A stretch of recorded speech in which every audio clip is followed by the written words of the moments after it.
Cheers for having me, bud. Thanks for coming out. Cheers. You legend. Unlike the other cowardly cunts.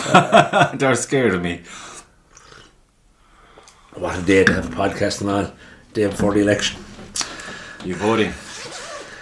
I'd be drawing a big cock and balls in my ballot paper. That's what I'd be. I was actually considering it, but then with as the fuckery that it is unraveled, I thought, nah. Even I heard one today that, the lad that had to leave because he owed someone $3,000 or whatever. Yes, yeah, he was... See, his name is tenant, still legitimately on it, so if he could still fucking be voted in as the president. He could be, yeah. What kind of a fucking banana republic are we living in? Yeah, it's mad, isn't it? Look, I'm not voting. And that wasn't that fella that the tenant, we said that he owed the $3,000 to, wasn't he like a presenter on a radio show? Really? Yeah. This is a friend of mine told me that now, yeah. So, and like he never came out about it. He never came out until he was running, like. Look, there's fuckery afoot on every fucking front, man. I just can't make out the two candidates that are there, like, they're not representatives of the Irish public, like, do you know what I mean? No. There's no one there representing the Irish. No. And that other fucking midget that's just leaving, he wasn't. I know, yeah, Michael D. Just like what? He looks like he got the formaldehyde in him already. He fucking does. Do you know? He's a fair, nice fella, but it's just it's a stupid position. Like, as I always say to people, right? I bet you can tell me who the Prime Minister of Israel is. Benjamin Netanyahu, right? Yeah. But who's the President of Israel? No one fucking knows. Exactly. But that's Ireland for you as well. Same thing, you know. But the country's kind of in the shitter, isn't it? I see their rights again there the last 2 nights in a row. Fucking They're torching the place. But look, the stuff that's going on in the City West there, like... That's it, City West. But dude, it's like... then you have all the fucking usual fucking bullshit, RTE and all of that, and the politicians coming out X, Y and Z. This isn't something that's just happened overnight, you know what I mean? No. This has been brewing now for some time, and it's down to government incompetence. Yeah. And they're just not budging. They think they're like kings or some shit. And it's, look, I bowed out of that fucking... Because it's just... You need... How are they even still in government? That particular crowd, you know what I mean? Well, you see, it's a rigged system, you know? That, like, once you get in, it's all backhanders and who knows who, like these two people, like, if they put out a general election to say, who would you want for the President of Ireland, like, do you know, like, the Irish public hasn't voted on this is voted on the fucking people in the Dáil and politicians, like, they don't even know. The one party's put out a fucking memo to all their party members in the country, not to let anyone else in, kind of thing. But look, to a prime example, right, I'm going to tell you a good one. There was a fella that I was friends with, and he got into politics there in the last 2 years, right? All right. I won't mention any names in case he's watching this, right? Go ahead. Fairest nice fella. I thought he was the soundest fella in the world. And he was running for local elections, somewhere in Cork, we'd say, right? Mm-hmm. And he got in. And I remember he was going around canvassing day and night. They're a very young, enthusiastic fella now, right? Seemed to have his head screwed on. I won't even say, fuck it, he's with Fine Gael, right? Mm-hmm. But he gets elected. I was absolutely delighted for him, right? Then, a couple of months later, as things were going on, I followed him on Instagram, like, you know. I start see him, he'd be putting up stuff there, like pro-Palestine stuff, right? You know, kind of putting up shit that, you know, Israel are committing genocide against What's the Palestinians. That about? Right? But this is what got me, right? Starts putting up the odd story here, and I was kind of looking at it going, what the fuck's that got to do with you, and what's that got to do with us? Like, you're voted in to look after Irish people, exactly. Right? Even though I didn't agree with the stuff he was sharing, because, you know, with the whole Gaza thing, it's got two sides, but that was grand. Then whatever way I looked at his profile one day, you know, the way the stories come up and you see the little circles, and I see him, and here he is. His profile picture now on Instagram is him holding a Palestinian flag. This is an Irish TD that the Irish people elected, right? I sent him a message on Instagram. Cut the fuck on. And I just said, what's the story here? I said, you're literally only in office like 3 or 4 months, and now your profile picture is you waving a Palestinian flag. I sent him a message and I said, I wonder were you waving that, I said, when you fucking were calling around to Irish people looking for their votes, because it certainly wasn't the Palestinians that voted you in. And he opened the message and never even fucking replied to it, you know? That's what you're fucking dealing with here. Oh, man. Look, time and again, good people who were publicly well known went into that fucking rat-infested cesspool of a fucking place. And within months, they either resigned or were a totally different person. It's a fucking... The system is fucked. What you need there is... I heard a really good term. I know where I heard it. There's a root and branch. You need to go in there and just torch the gap. Yeah. The whole system. It needs to be uprooted, like, yeah. It's just... It's not good. It doesn't represent the people. Yeah. People think they live in a democracy, they don't. That's what's happening in America right now.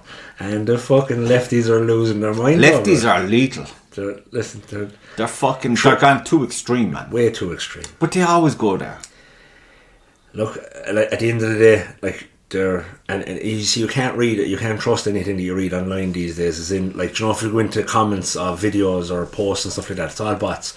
Like, there was someone said there on Rogan recently, like, that I think nearly 80% of the comments that get put in, like, if you want anything now, you know, just said Donald Trump put up a video now that he's just after signing a peace deal between Israel and fucking Hamas, right? You'll see underneath it, there's just comments, Epstein, calling for the Epstein file. And like 80% of those comments are all coming from AI, from bots. Like, anyone who uses the internet for the fucking news is just crazy. But at saying that, there are a few people, like, I can count them on my hand probably. There's one Irish girl in London. She's very good. She's thorough.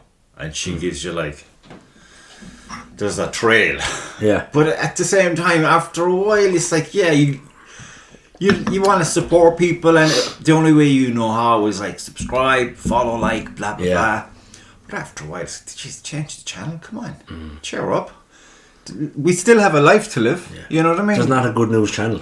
There's not, and so it's like, that's why I don't bother getting, because there's loads of people doing it, and it's like, all right, they're peddling emotion, whether they know it or not. That's why they get the great numbers and stuff. I mean, but I like to just kick back and fucking try to knock a bit of crack out of something. Yeah. You have to find a bit of happiness somewhere. Like, everybody in the world has fucking shit to deal with every single day. They don't need to know what the fuck's going on in the country. They can't probably see it on a map. Do you know what I mean? Yeah. And they don't need to know the fucking... They just want a solid, fucking honest individual in a position who's doing the job that they're put there to do. Yeah. Instead of these fucking two-faced sellouts that are seemingly everywhere. Yeah, like, they're bringing in this... they're bringing in this digital ID now over in the UK. Like, you see that? I don't see that happening. I hope not. But, like, it's already here. Like, you've the Gov ID, because I had to renew my mother's driver's license there recently. Yeah. And I went to go on. So, like, last time I renewed it for her, you just go on and you book her driving test and all this kind of shit. It's fairly simple. But she came to me, she said, come here, my license is due for renewal there. Like, you know, can you renew it? I was like, yeah, no bother. Went online and it. Next thing, so now the NDLS, which is the driving license crowd, is now linked to the MyGov website, right? So you have to have a they wanted her to sign in using her digital ID, right? Which she doesn't have. So it wouldn't allow me to go any further in the process unless I signed up for a MyGov ID. I thought everyone had one of those. But like that, like, I don't have one. I don't think so. I just have my normal bloody social services card. That's it. I don't ever remember saying. PPS card. Yeah. But this is like a digital form of it, like, and it was. So I just rang him up, like, you know, and I said, "Come here." I said, "This is such and such, and I'm looking to book my mother's driver's license." Yeah. You can do it through the online thing. I said, "Yeah, but she don't want to do it that way." You know, and he said, like, "Okay, I'll have to put you through to another crowd there, onto another number, and they'll book you in to go out." No, but they'll book you into one of the where you go in person. Yeah, you just give in your paper form. Yeah. Which is what she wanted to do, and like I was pushing her to do that anyway. You know, it's ridiculous. It is, but look, a lot of especially the people online, fucking talking. It seems like they don't accept the fact that a lot of shit has been snuck under the radar. and no one's talking about it and shit like that. You know, it's like I said it there about 2 years ago. We were in like the middle of this massive fucking change. I won't say any kind of order, but with the way technology went and the way see all the shit they're saying about AI now, like I think it's a crock of shit. I honestly do. I think it's a fucking crock of shit. And I have watched as many fucking all the AI people, you know, they're on their TED Talks and their YouTube fucking interviews and shit, and none of them are talking none of them are committing to actual facts. It's all like, well, in near future, this, that, and it's all horseshit, man. Even remember Elon Musk had some big hoo-ha, I think, was it this year or last year? And all the robots, the AI robots that were like waiters at this big function. And there was, my God, it's AI, it's got... And there's people behind the posters with fucking remote controls. It was just remote control robot, like. But like, if you like, it's slowly taken over the world in a way though that like a friend of mine there was in, a client of mine was in dropping in a car there a few months ago, and he's involved in the music industry. He's actually involved with Comic-Con Ireland, right? He's actually one of the top boys in it, right? All right. And he was telling me that you've this app now, like, that literally, if you want a song, say you have the lyrics to a song, you just put it in, like, and they will, using AI voices, will actually vocalise the song. And he was playing me all this stuff that's all AI, and like, you'd swear that this was fucking, you know... Did you see that? Bono or someone like that, you know? I seen this Joe Rogan. I was watching a Joe Rogan clip, and he was going to answer this fucking guy about this AI, and it's like they got 50 Cent, that guy, one of his songs, and they did it in a soulful rendition. Seen it. Seen the clip, yeah. Now it's unreal. Unreal, yeah. But initially, like, wow. But then when you hear it again, you're like, geez, that guy's not breathing. Cause yeah. Do you know what I mean? The way he's singing it, you're like... Yeah, it's very monotone. You're waiting for the... But still, though, like, it's like that's exactly what I'm talking about. But it's only... It's nothing... You can't make money on that. Yeah, but there will be. I guarantee there'll be people making money on it. I bet... Well, not legitimately. You know what I mean? I'm sure there'll be some fucking fun can be had. But at the end of the day, what I'm arguing is... They're on about a sentient fucking entity.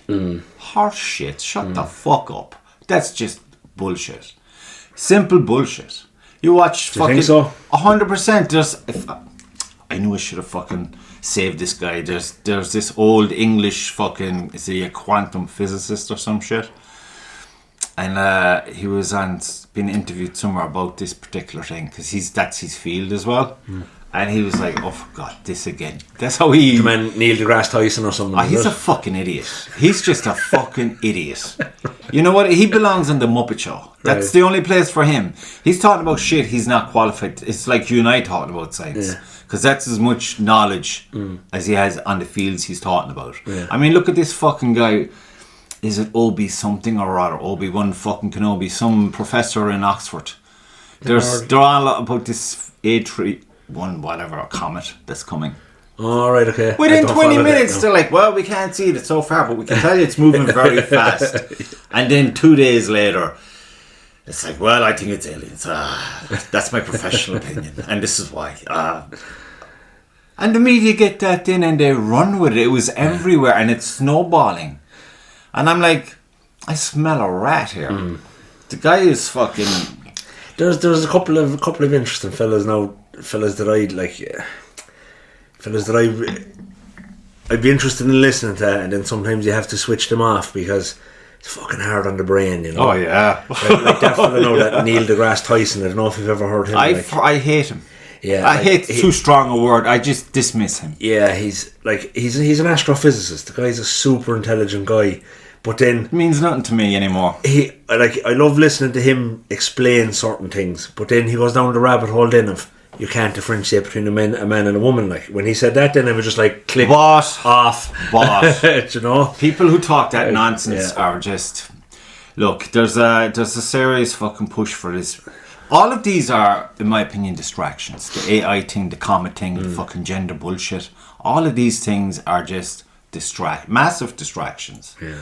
I think there's a whopper coming our way, and we won't see it because of all these distractions. Yeah. Well, look, I think the biggest threat to the world at the moment, I think, is Hamas. I don't. I think it's fucking just people. Yeah, but Hamas is like, it's this crowd that are in Israel. They're a terrorist organisation, and like they have these muppets now all around the world, like screaming pro-Palestine. They have no idea what they're talking about. They're literally, that's only the start of it. Like, you know, it's. But if you look at the history they need of that, to be obliterated. When the Israeli state was fucking, we'll say, bought and paid for by the Brits and some other people, and said, right, that's where you're going to go. That's your home. Yeah. And the Palestinians were pushed out of their land. Well, and it's like Northern Ireland and Ireland. Yeah, but the thing about it is, like, the Jewish people are the most peaceful people in the world. Like, really? Yeah. Really? They're the most peaceful people in the world. All of them? Like I said, but that, like you can be anything you want in Israel. Like, if you're a Jew, you can be anything you want. You go to, like, Palestine isn't even a place. Show it to me on a fucking map. It doesn't exist. Do you know what I mean? It does not exist. There was no state ever founded. Nothing like that.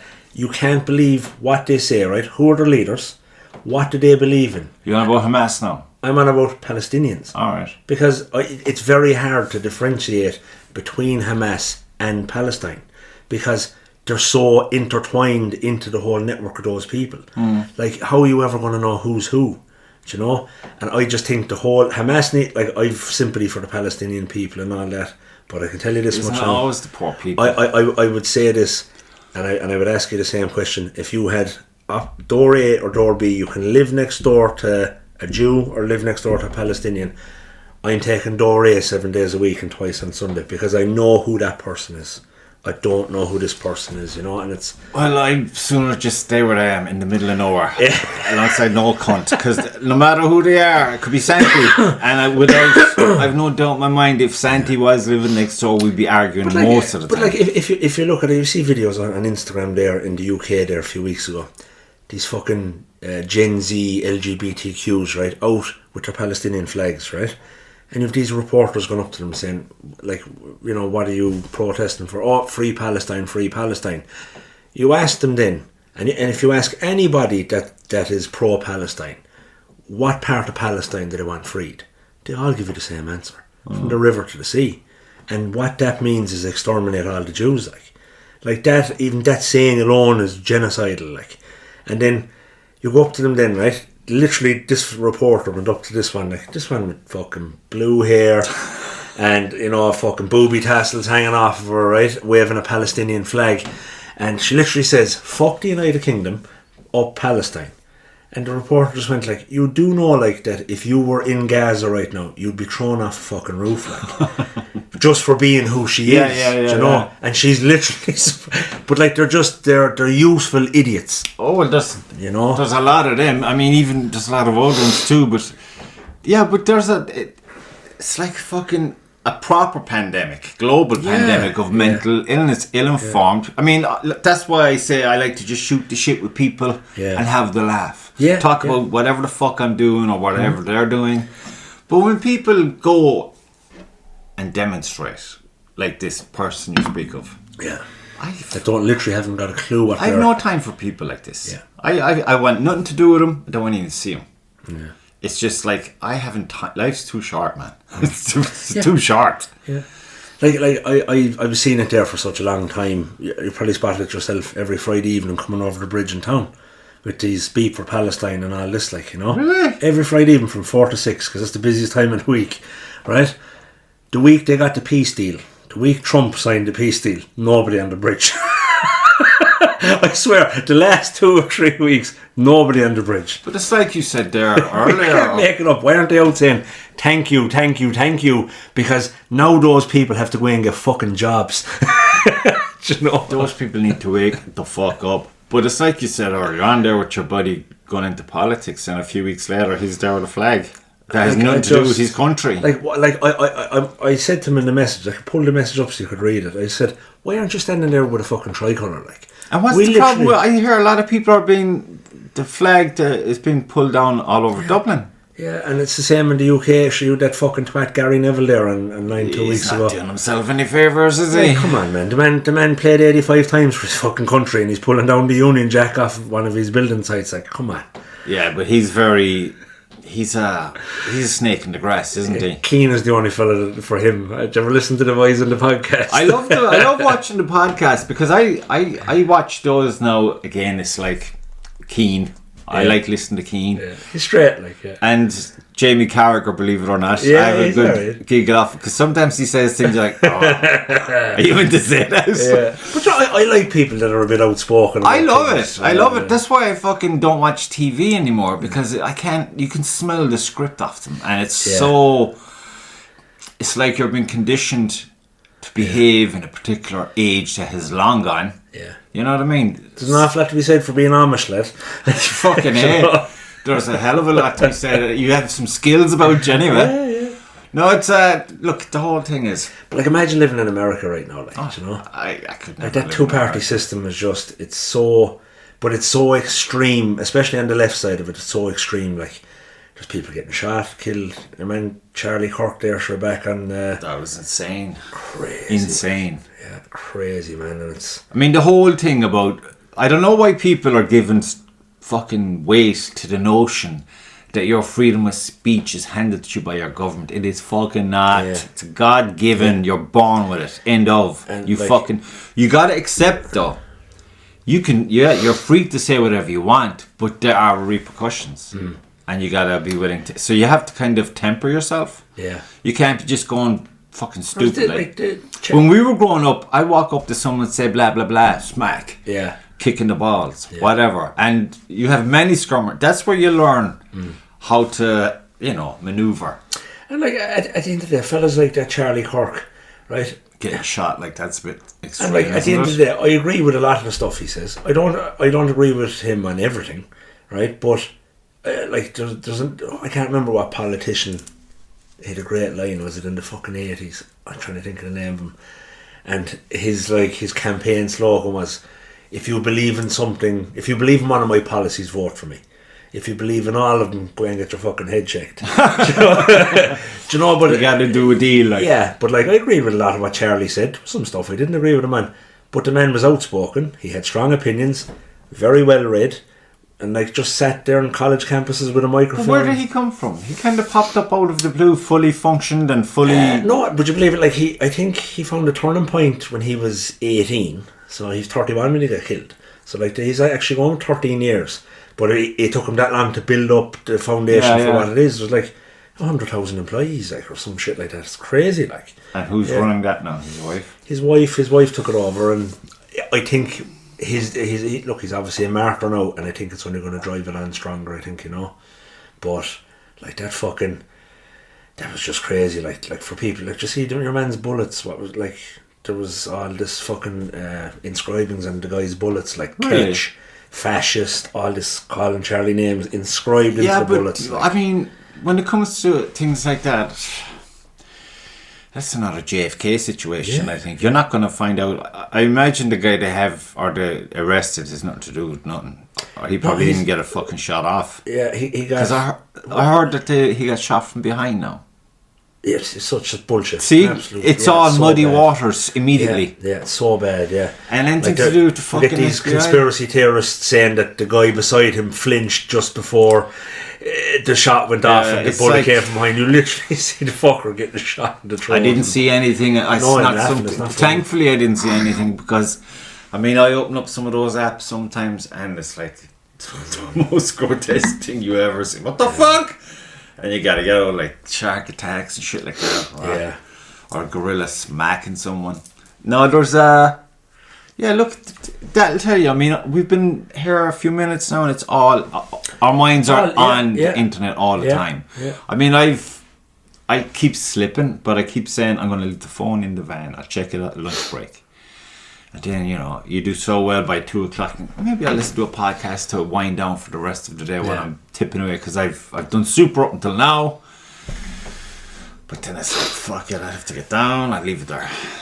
But the fact you have to make that effort. To yourself, yeah. You know what I mean? My thing is, if I'm reading or if I'm watching it, and I've started this now quite a while, if I watch, just say I decide to read a particular book, right? If I read a book that's very hard on the head now, like something like fucking Jordan, I was doing Jordan Peterson's We Who Wrestle with God there recently, right? Heavy would you read. do that yourself? Heavy read. But I could only do a quarter of it, and I said I'd either read something funny now, or I listen to a comedy podcast for fucking 3 hours. Comic book. Do you know? Yeah, like I was interested in the Jordan Peterson again for the way he kind of came to the fore, and he's kind of fizzled out a bit now, has he? Health issues. Yeah, right. That's the main problem there. He's not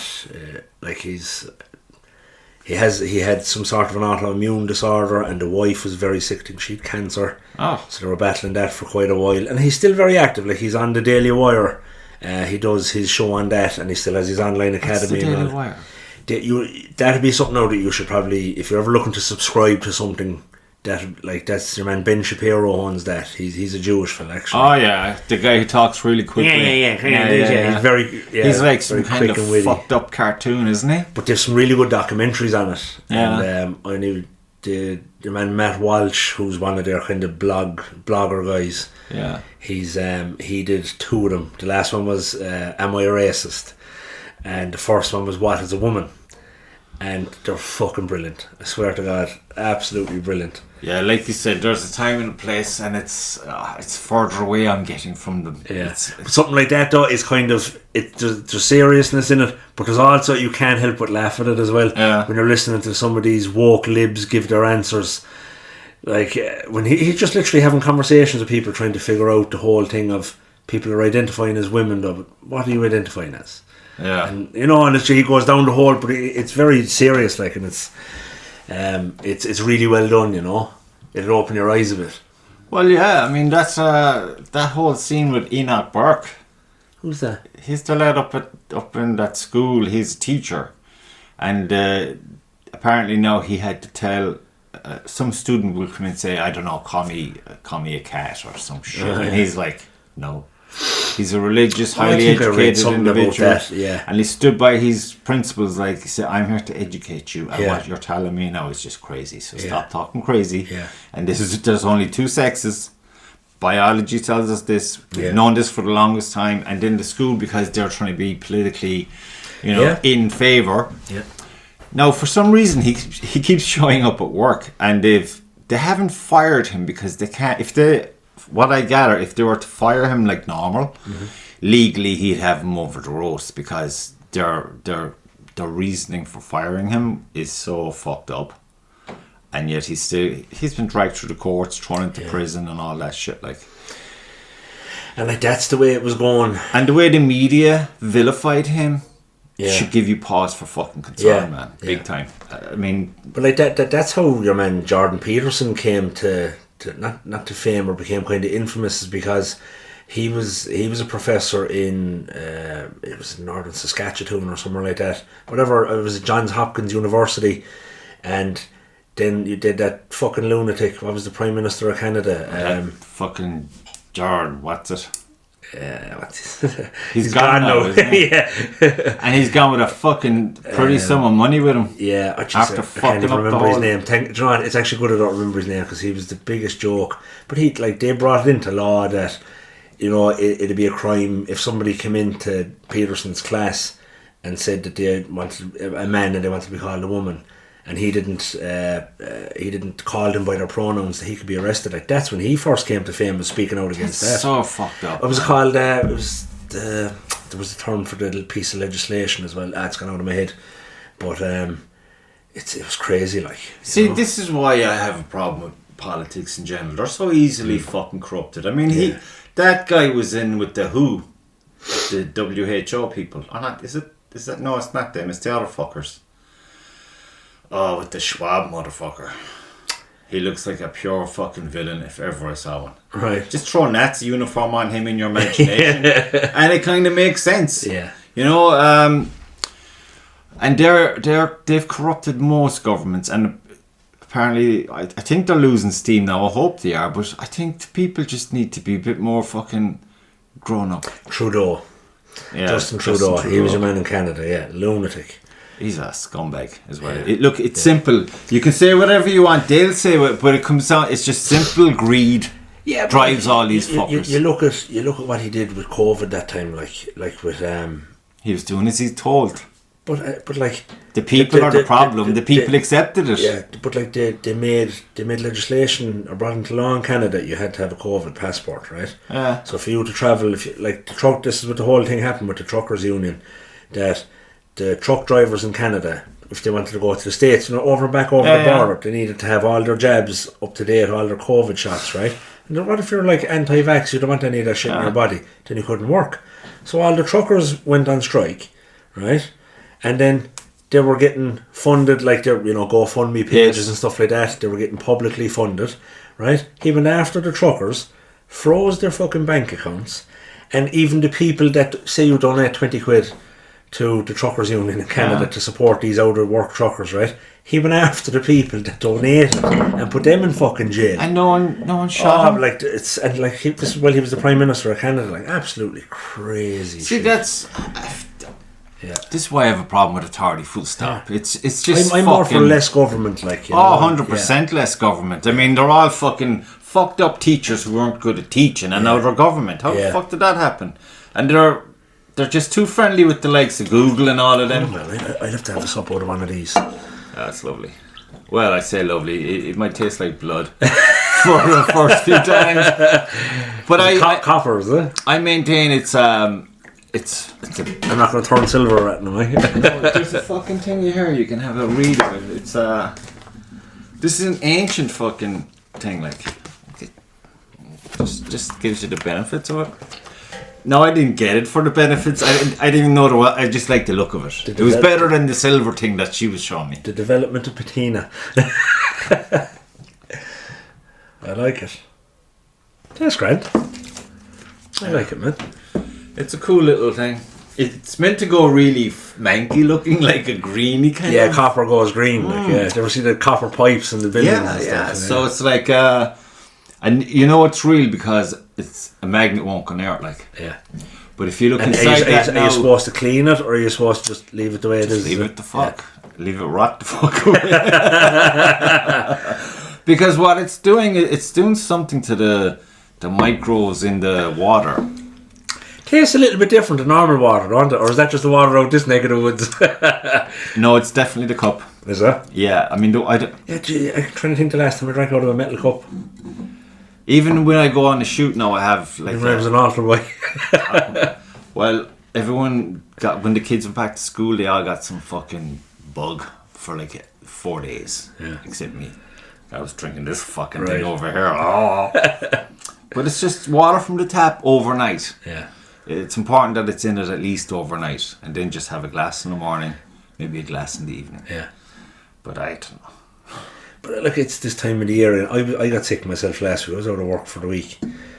But like anybody that I met, they're asking how I was. Like, it's that time of the year, and I hate that shit. But it's true. I don't think it Your is. Your system shuts down. You've less daylight. Well, no, but that's what I'm saying. So I agree with that. What I'm saying is, everybody gets sick, right? And I hate this kind of it's that time of the year. They say it's cold and flu season, right? Yeah. I don't agree with that. I just think what the flu is? Yeah. And a cold? But I just think it's the season of low vitamin D and high sugar. You know? Yes, there's that too. But if you look at all the supermarkets that we shop in, you're not getting your nutrients in it. Half the shit there. It's all empty food. You know, you're probably burning more energy consuming the fucking stuff. Yeah. So it's like, it's hard to eat clean, like. Yeah. I find it, and she says I'm boring with my food. She'll be wanting to make all these dishes, and I'm like, no. Yeah. Just fucking do this and do that and leave it at that. Yeah. I'm very plain with food as well. I look at it like an engine. I need to put shit in the engine to make it fucking go. Yeah. I don't need to be bloated or fucking. Although I find the older I get, it's like there's a lot of stuff I have to give up, you know. And then it's like, you know, you were thinking about vitamin tablets. I was only bitching about that recently because it's like, do they work? You know what I mean? You know, you can go to you might know the name of this now. It escapes me yet again.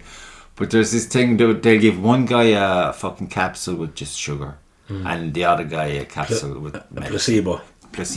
I wonder, is that what's been implemented because of all the marketing as well? Yeah. It's very probable. Yeah, like there's studies out there where people were given 3 Panadol and another fella was given 3 fucking sugar tablets, and they both got better. Yes, because the fella with the sugar tablets thinks he's been given medicine, so in his brain he's starting to. But I was listening process to that he's getting better. Like, this doctor, and he's saying that the cold and the flu it's the body's going through it's doing an antioxidant thing by itself. It's like, so just don't take anything for it, just let it run its course. Yeah.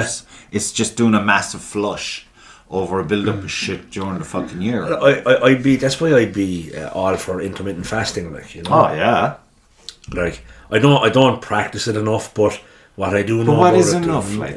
But like it needs to be at least 18 hours minimum. That's nuts. But it needs to be that. But I've been reading of guys that have been doing it, and like they'd go 40 days, like just that's water insane only, because you start hallucinating. Yeah, but then you have the flip side of that then as well, is that when you're on liquid only diet, your body burns up all its bad cells for energy, like. Yeah. So like that's a proper flush of the system, you know. Coffee that's and why cigarettes do is pretty much what I'd be on. Horse breakfast. Yeah, more often than not, that's what I have is. Because she'd make me sandwiches and I'd be like, fucking bread. So look, there'd be a lot of tomatoes, but then I'd put in cheese as well. Yeah, you need crackers. We need your fats. Salty crackers. Yum. But to be honest, there might be one day of the week where I won't eat at all. Usually Friday. I probably won't eat, and then till maybe 7 or 8 in the evening. Yeah. Although most evenings I'm like raiding the kids' fucking sugar cabinet, looking for all the goodies. But no, I get more. If you can kind of track it, and like we'd say you stop eating at 7 o'clock or 8 call it 8 o'clock. Yeah. And you're doing your day, and if you kind of just track it and say, right, I go to bed now, nothing but water. Same again the following day, water for the day. And then, no coffee or tea. You can, but you're like it's what's in that then as well, caffeine and sugar and milk, you know.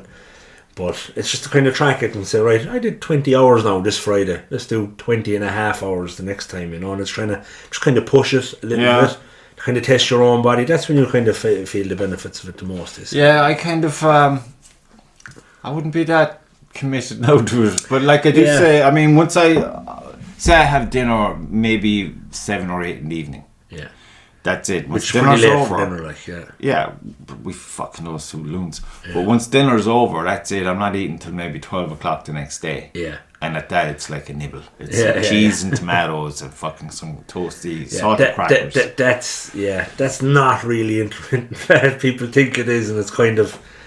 That's good enough for me. Yeah, that's what most people do. And actually, skipping your breakfast, if you're not, unless you're doing it purposefully, is probably one of the most unhealthiest things for you. Maybe, but I find that since I stopped having breakfast, I'm lighter.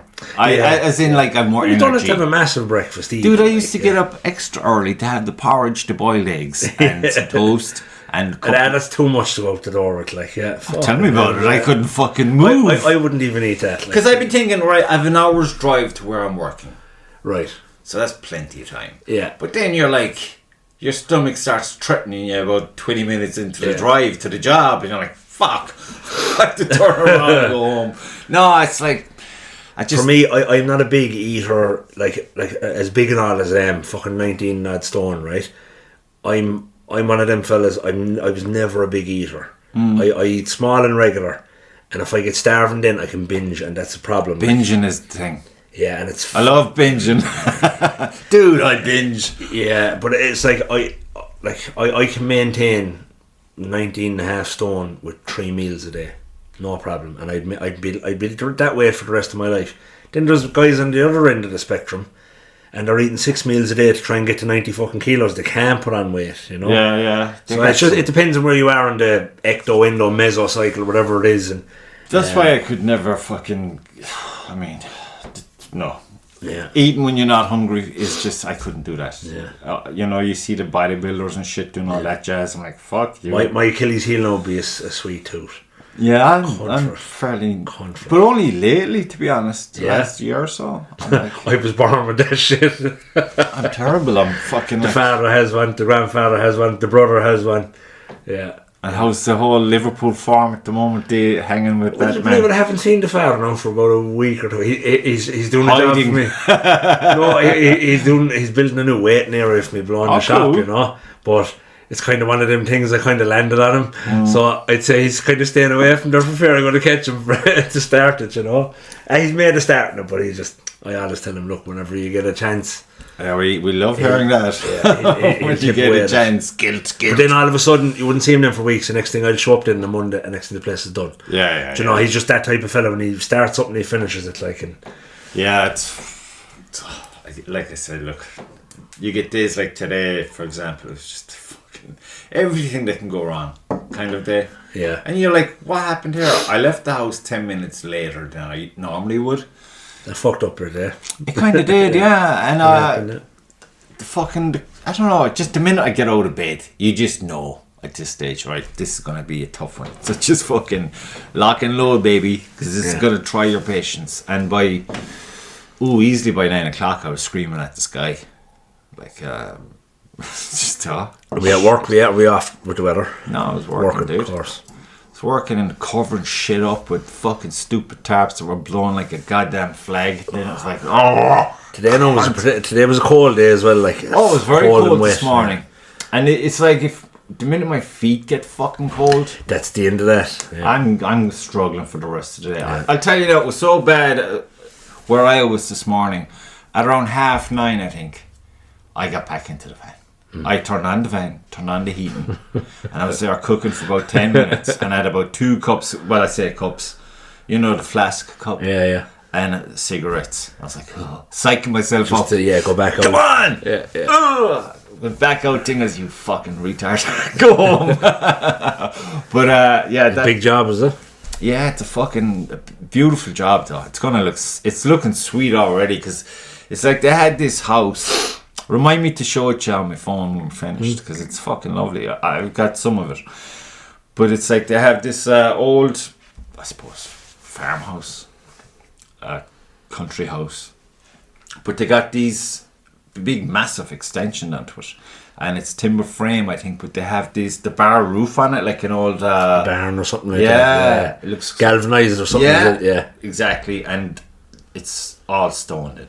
Wrapped around it, and you've big fuck off windows as well. Something like the building at the end of Beachfield, so the old railway building, is it? Yes, it looks so cool, but it's they got the stone years ago. I'd say they got loads of stone, but because that quarry's shut now, I think it was in Tipperary or something. He was saying, beautiful stone, but it's since starting it, there's a lot of, I don't know, shit out of your control that affects your fucking progress or whatever. So I kind of bounced off to other jobs, then came back, and that must be kind of frustrating when you can't see the finish line on something. Yeah.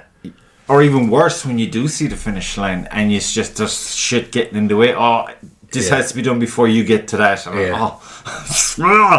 So it's like, because it's not like, you know, you get paid on what you do. Yeah. So you can't be fucking around, you know. You really want to get it done in a timely fashion. Like how do you work out the whole, like with the stonemasonry?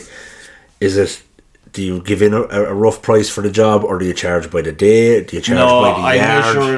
I measure it up at the start, and then I try. There's some other maths that have to go into that.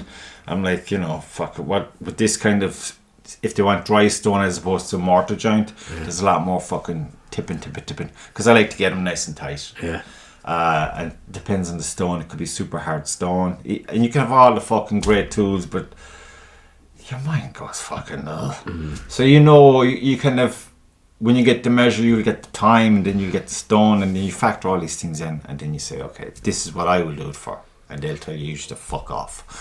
It's cheap, but I don't know. Be always looking for a fucking way out to do something different. But it's easier said than done. Yeah. When you're the breadwinner, as they say. That's one of the trades that kind of fascinates me the most, because I've seen, I don't know if you've ever out in Blackwater Castle. Blackwater Castle. Castletown Road. I think I was many moons ago. All done with stone. All done by Mick Gibbons. Mick Gibbons? Yeah, he's dead now. He was like the groundskeeper for Blackbird Castle, right? And if you walk from the minute you go in the gate, there's like a gatekeeper house. They actually built that house for Mick to say kind of thanks. Now when he died, it goes back to the estate. You know? But if you go down into the actual Blackwater Castle itself, you walk around the grounds, all the stonework there, it's phenomenal. And it was all done while Mick was working there, you know. He did all the stonework. And they actually have a plaque on the wall saying done by, you know, master stonemason Mick Gibbons, like. But it always kind of baffled me, like, how they shape the stones and stuff like that, because fucking stone isn't, depending on what type of stone it is. It's all country. I can't even wear glasses now when I'm doing the stone because they fog up because you're fucking.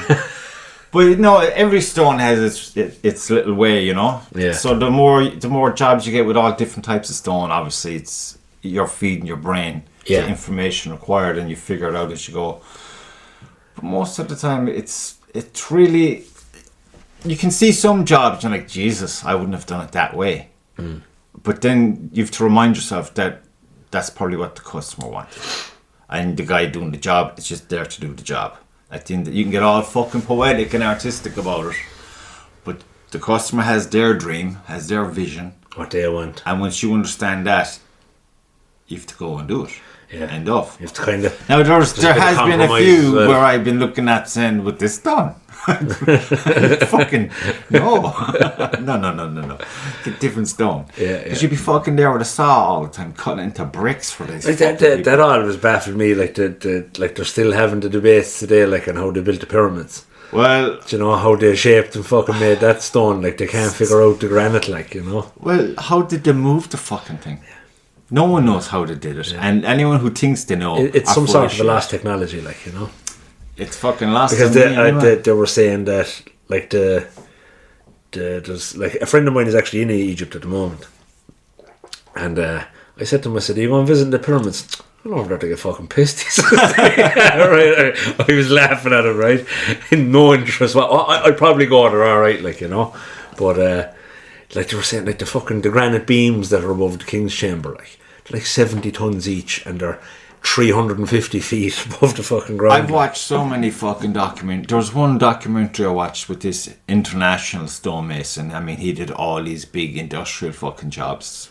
Yeah. All the machinery you can dream up, this guy's fucking used it. And so this TV crowd brought him out there, I think it was in the 70s or 80s, and they were going to say, okay, so what in your opinion, and he goes, look, with all the shit I have, I couldn't even do this today. Yeah. He said, how the fuck did they get that up there, you know what I mean? The technology they have for drilling a hole, because they've holes in some of the granite beams in there, right? The technology we have today, and like I think the dating of the pyramids is all off anyway. Like they're saying that the pyramids are 4,500 years or 2,500 BC. I don't think that's anywhere accurate. I think it's way further back. But they're saying that the holes, like the top of that cup that they drill into the granite, the technology that we have today, like they've done all these tests and stuff. With the best technology we have for cutting that stone today, their technology was 500 times better. Do you know? Dude, we're just fucking children in the dark. Yeah. Even with a clue. I mean, they're all on about, you know, laptop, fucking all the phones you have. None of them fucking do as they're told. You ask anybody. The lifespan of it, bullshit. The battery, absolute shit. And it's fucking easily infiltrated by any motherfucker who gets your phone number. So, to go on a smartphone or anything like that and assume you've any kind of privacy is fucking deluded. And none of it works. None of it does as it's supposed to do. I look at all the new cars now that you'd fucking know all about. I mean, all the bells and whistles on the inside of the fucking sensors up the wazoo. Crazy, I couldn't be living with that shit. Yeah. It just drive me insane. Her car now is fucking this won't start because this stupid little sensor is dirty or whatever. Yeah. I take a hammer to the fucking thing, do a foul head on it, like, you know what I mean? I couldn't be having it, dude. I just couldn't be having it. And then when you have, that's why I have a Beamer by AI goals. It's like I've heard one conversation that I could get behind. Saying, yes, I think this is true. And it's some guy saying it's like excuse me, pump and dump is what it's going to be, because all the money that's going into this thing, it's like what you call it, like on Wall Street. Everyone's investing in his idea and his idea and his idea. There was the .com bubble burst, and loads of fucking, it affected, countries and same. It actually happened when the radio came on at the very beginning of the radio days, because it was a new technology and they could, same fucking thing. They all assumed, we're gonna make a killing here. So all these channels, and it's just like with YouTube, I suppose. You see all these channels popping up at the start, and you're thinking, I love this channel. A week later, no, you can't find it, because the cunt making the channel just got bored when he realised how much work he put into it. Yeah. And then he was like, that's too much work. I'm not doing that ever again. So it's like the wild, wild west. And I'm shocked Facebook is still in existence. I'm shocked. I'd say it's on a downward trajectory, definitely. Yeah, I don't use it myself. I have a page, but I have it down. I don't really use it, because I have enough stuff on my fucking phone where it just takes up. Like, I try to limit my time. Like, I kind of watch the screen time. Like, I've TikTok on it, Instagram, WhatsApp. I even have a Snapchat, and I'm like, that's enough for me. It's all addictive, isn't it? Yeah, do you know, like, I don't, because you go down rabbit holes. Dude. Just, fuck. No. Now, it's like, when I noticed that I had to fucking make the effort, like I said, leaving it in the van or leaving it in the kitchen when I'm in another room and not even look at the fucking thing. Yeah. That took weeks, like. Yeah. You mind, what's your man's name? Be checking on it? Simon Sinek, is it? He does a lot of, like, TED Talks and stuff like that. Right. On attention and things like that. And he said, like, could you imagine 30 years ago he's sitting down having dinner with your mum and dad like that? If you were to tell them 30 years from now we'd all be sitting around looking at our fucking screens. Yeah. Like, even me, like, it's just a habit. I come in and I put my phone on the table, and it's such a bad habit, and your man, this Simon guy, he's on Instagram and stuff like that, but he kind of gives talks on, he kind of does like business building and kind of marketing and stuff like that. All right. He's some good videos now and stuff, and of him talking. Probably did, guy with glasses.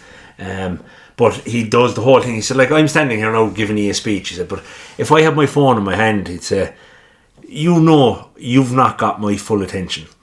Do you know? Small things like that. And he had a good one there recently about he gives businesses advice, and he was saying that, like, he gave himself a scenario that he was if he was on a business trip and he was finished a day early, and he said that he wanted to ring the airline to see could he get me home a day early, right? Even though my ticket is for tomorrow. And he said same scenario, he just gave you two different ways of dealing with it. And he rang up the airline and he said, look, I'm looking to go home a day early, blah blah blah. And the airline says, we can't change your ticket, And he was like, yeah, but like, I'm done, I don't care, I'll pay a fee or whatever. We just can't change your ticket, it's not possible. He said, I now fucking hate that airline, he said, right?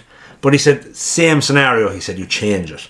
And he says, I ring up the airline, I want to go home a day early. And the same woman, he said, but with a different attitude, says, 2 seconds, I'm going to run this through my computer, I want to get you home to your family, I'll see what I can do. Next thing she said, that didn't work. That didn't work. I really want to get you home to your family, I'm going to call my manager here and see can we do anything. And next thing she comes back, she said, look, I just spoke to my manager, it's just my system won't let me go any further, I've done everything I can do, I'm really sorry. He says, no problem, I now love that airline, he said, even though I didn't get what I want. It's just from the same person having a different attitude. Yeah. Like, that person tried their hardest to get me. Yes. And you know what I mean? And it just, he spins things in a very kind of an interesting way. Like, there's a fucking hell, because I'd be guilty of that myself. Like, there's everyone is. I had to develop my own little thing for that. When someone is, I just, in my head goes, oh, I see, you're being a cunt. Yeah. You're being cunty. So that diffuses me and stops me from escalating in response to them being a cunt. I just say, okay, they're being cunty. We don't know why they're cunty. This would be cool. Maybe they had a day like I did today. I don't know. But you got to tell yourself, you're being a cunt. Yeah. Why are you being a cunt? Sometimes you have to tell them, why are you being a cunt? I had it this morning. I was having a... I say you could let go now very... legit. I try not to, because I listen. We've all two fucking wolves in us, a good one and a bad one. And this morning I just seen it myself. I actually had to pull myself away from a conversation because I went from 0 to 100. But it was just it was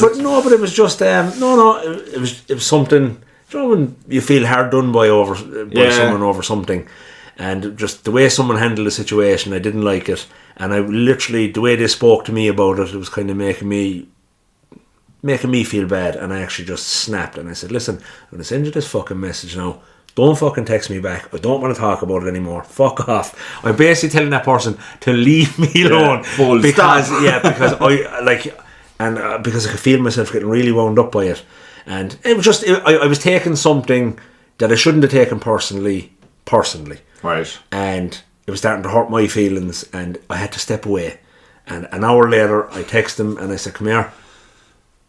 This happened." I said, "I'm not falling out with you over it, blah blah blah blah blah." I said, "I wish you nothing but the best," and I said, "We'll leave it at that."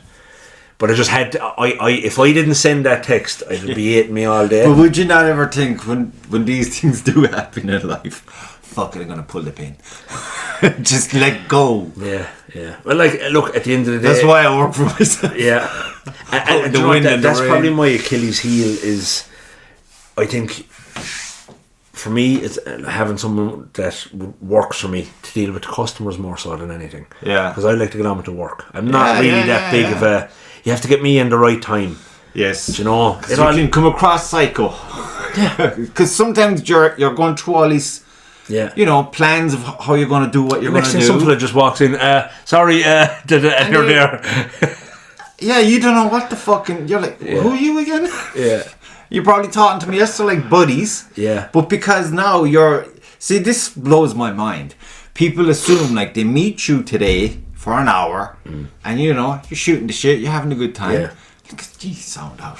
Yeah. And then they see you another day, but you're in a different fucking mental place, doing a different... You're focused on a thing. And you have to try and present the good one the all the time. assumption that this is a one thing. It's not. It's like the stars at night. Because you have we're human beings, you know, we have all these fucking crazy shit things going through us at any given moment. Yeah. And I think it's great to try your best to be true to all of them.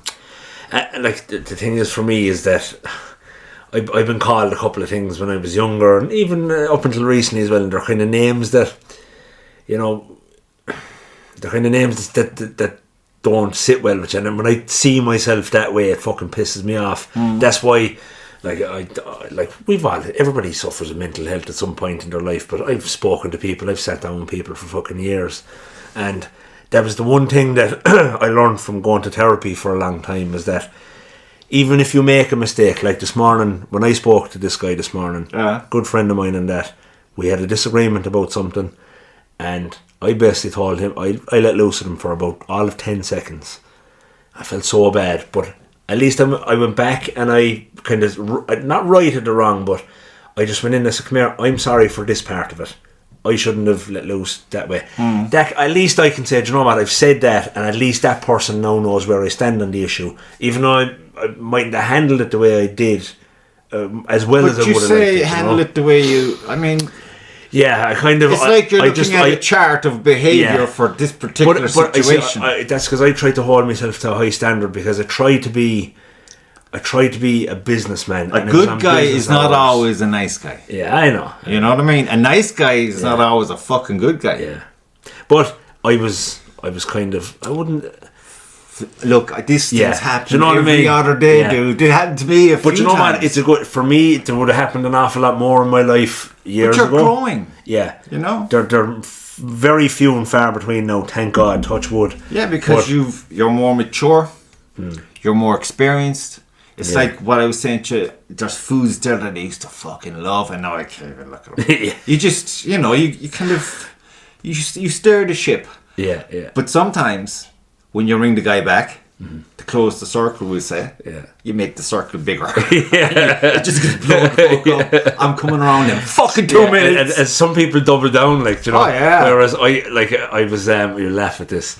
I was out. I was at a rugby match a few weeks ago, you know, and myself and a girl, and we had her two friends, right, and I'd never met these two people before. They were lovely. They're absolutely lovely, in fairness, right? Went into the house chatting and sound out. A couple, right? And chatting away and the whole lot. Went to the rugby matches, Munster and Cardiff down in Thornley Park, right? Nice. Into the Limerick we was for a few pints afterwards, and we were walking in the road, and the two girls wander off, and the two fellas kind of wander ahead together, Yeah. And we start chatting away. And next thing, we start talking about kind of, I think it was Conor McGregor came up first. Something like that. Chatting away about that, and then it went from that then to work. This guy works for the government, he works for the revenue, right? And kind of went into that. We were kind of chatting, and he kind of said, like, I went to college, or no, he didn't go to college, sorry. I'd be putting words in his mouth. But I was kind of saying, I think there's plenty of argument these days. I think we need more people working with their hands, tradesmen. Yeah. I said, I think there's good evidence to show that 100%. college is doing more bad than good, you know? And he said, yeah, but like you can go away and get a degree and go away and get work somewhere and blah, blah, blah. I said, yeah, but right, two people, same scenario, different scenarios. One person goes to college for fucking 7 years to study sociology, right? And another guy goes to trade school for 4 years and he becomes a plumber. I said, I'm the trades guy. I'm a guy that works with my hands, just like you are. But I said, that sociology guy, he's dependent on an institution for his career. Yeah. He needs a big firm to work for where he can have a job pushing his pencils around his desk, whereas I can travel the world and work with my two hands and make a living. Yeah. Do you know? I said, that's where I stand, and I think we need more tradespeople. And he was kind of in agreement. And then we were just chatting away. We were having a decent conversation. He was clearly far left, I would say. Oh, fuck. And kind of more socialist and so on, kind of Karl Marx type of stuff, right? Fuck. And we're just going to the door of the pub. And just got to, and it came up about Charlie Kirk. And he literally just dropped the bombshell on me as I was walking in the door of the pub. And I said, like, what's going on in America is fucking a joke. I said, your man Charlie Kirk getting shot. And you know what he said to me? He said, yeah, he got killed because he's a fucking asshole, he said.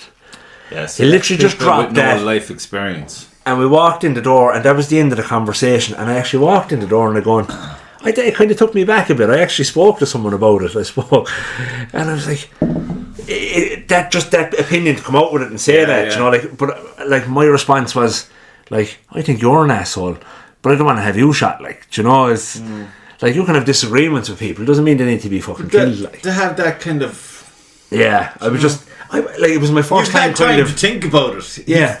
He's dead a few weeks or months or whatever.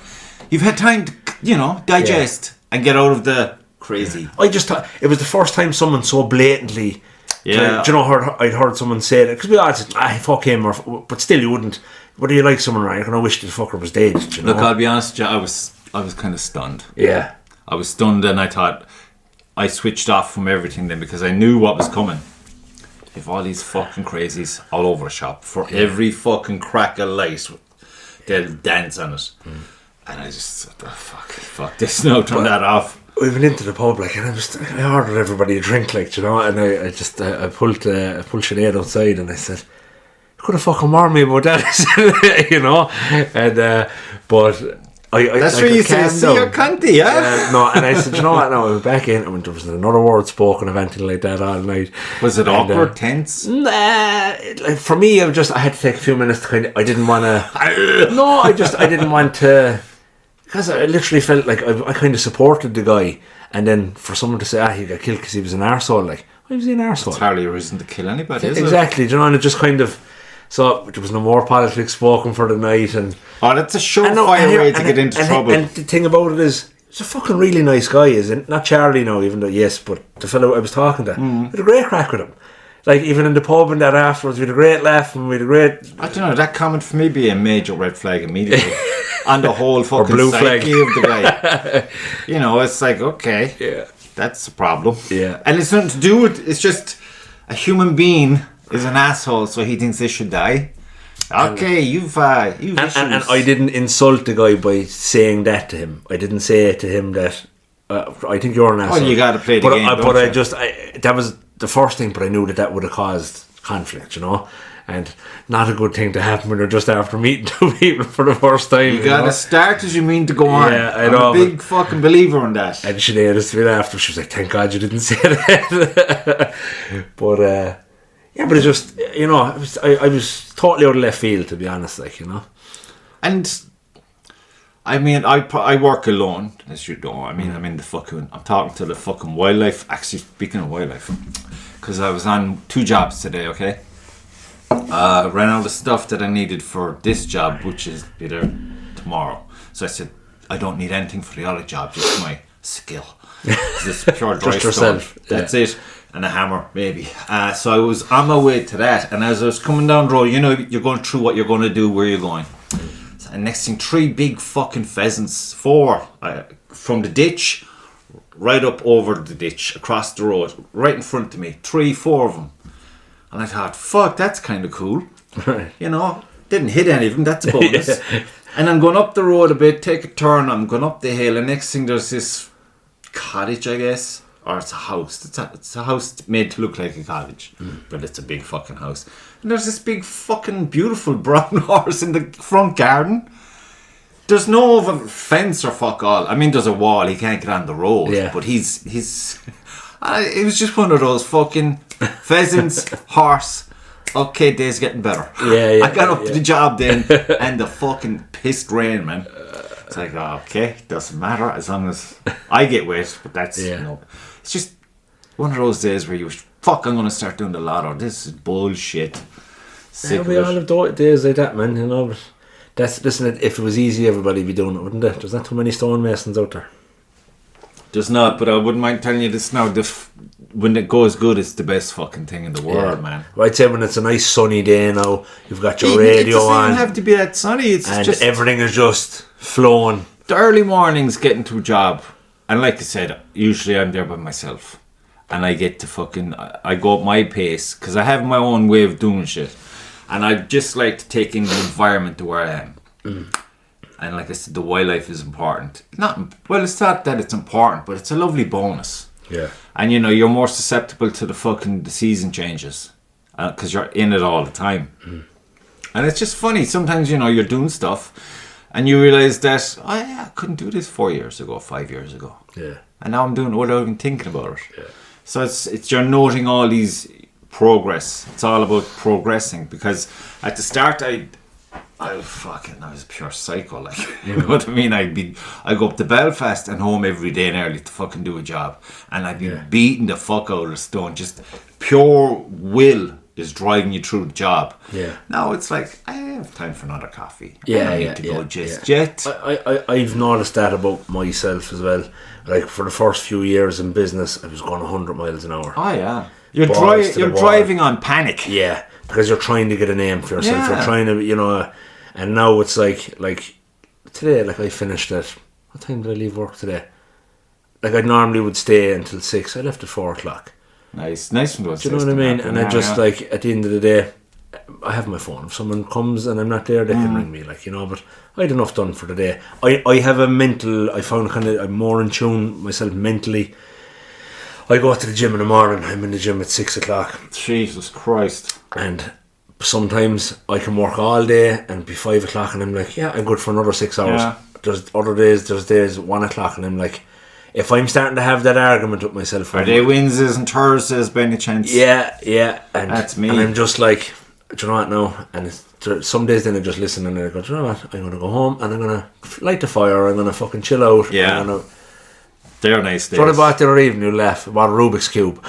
Really? I did, I haven't seen one of them in fucking I bought one. a long time. I was flicking through something and it came up this fucking guy that was solving it in like a second and a half. Like, yeah, you know? smart cunts. And I had one when I was a child and I said, fuck it, I went on to Amazon and I ordered one for the crack. And it's just, you know, when I'm in the evening, I've been kind of flicking with it. Yeah. But I got one of the really fast ones, like, you know, not like the old ones used to click, click, click. Yeah, click. yeah.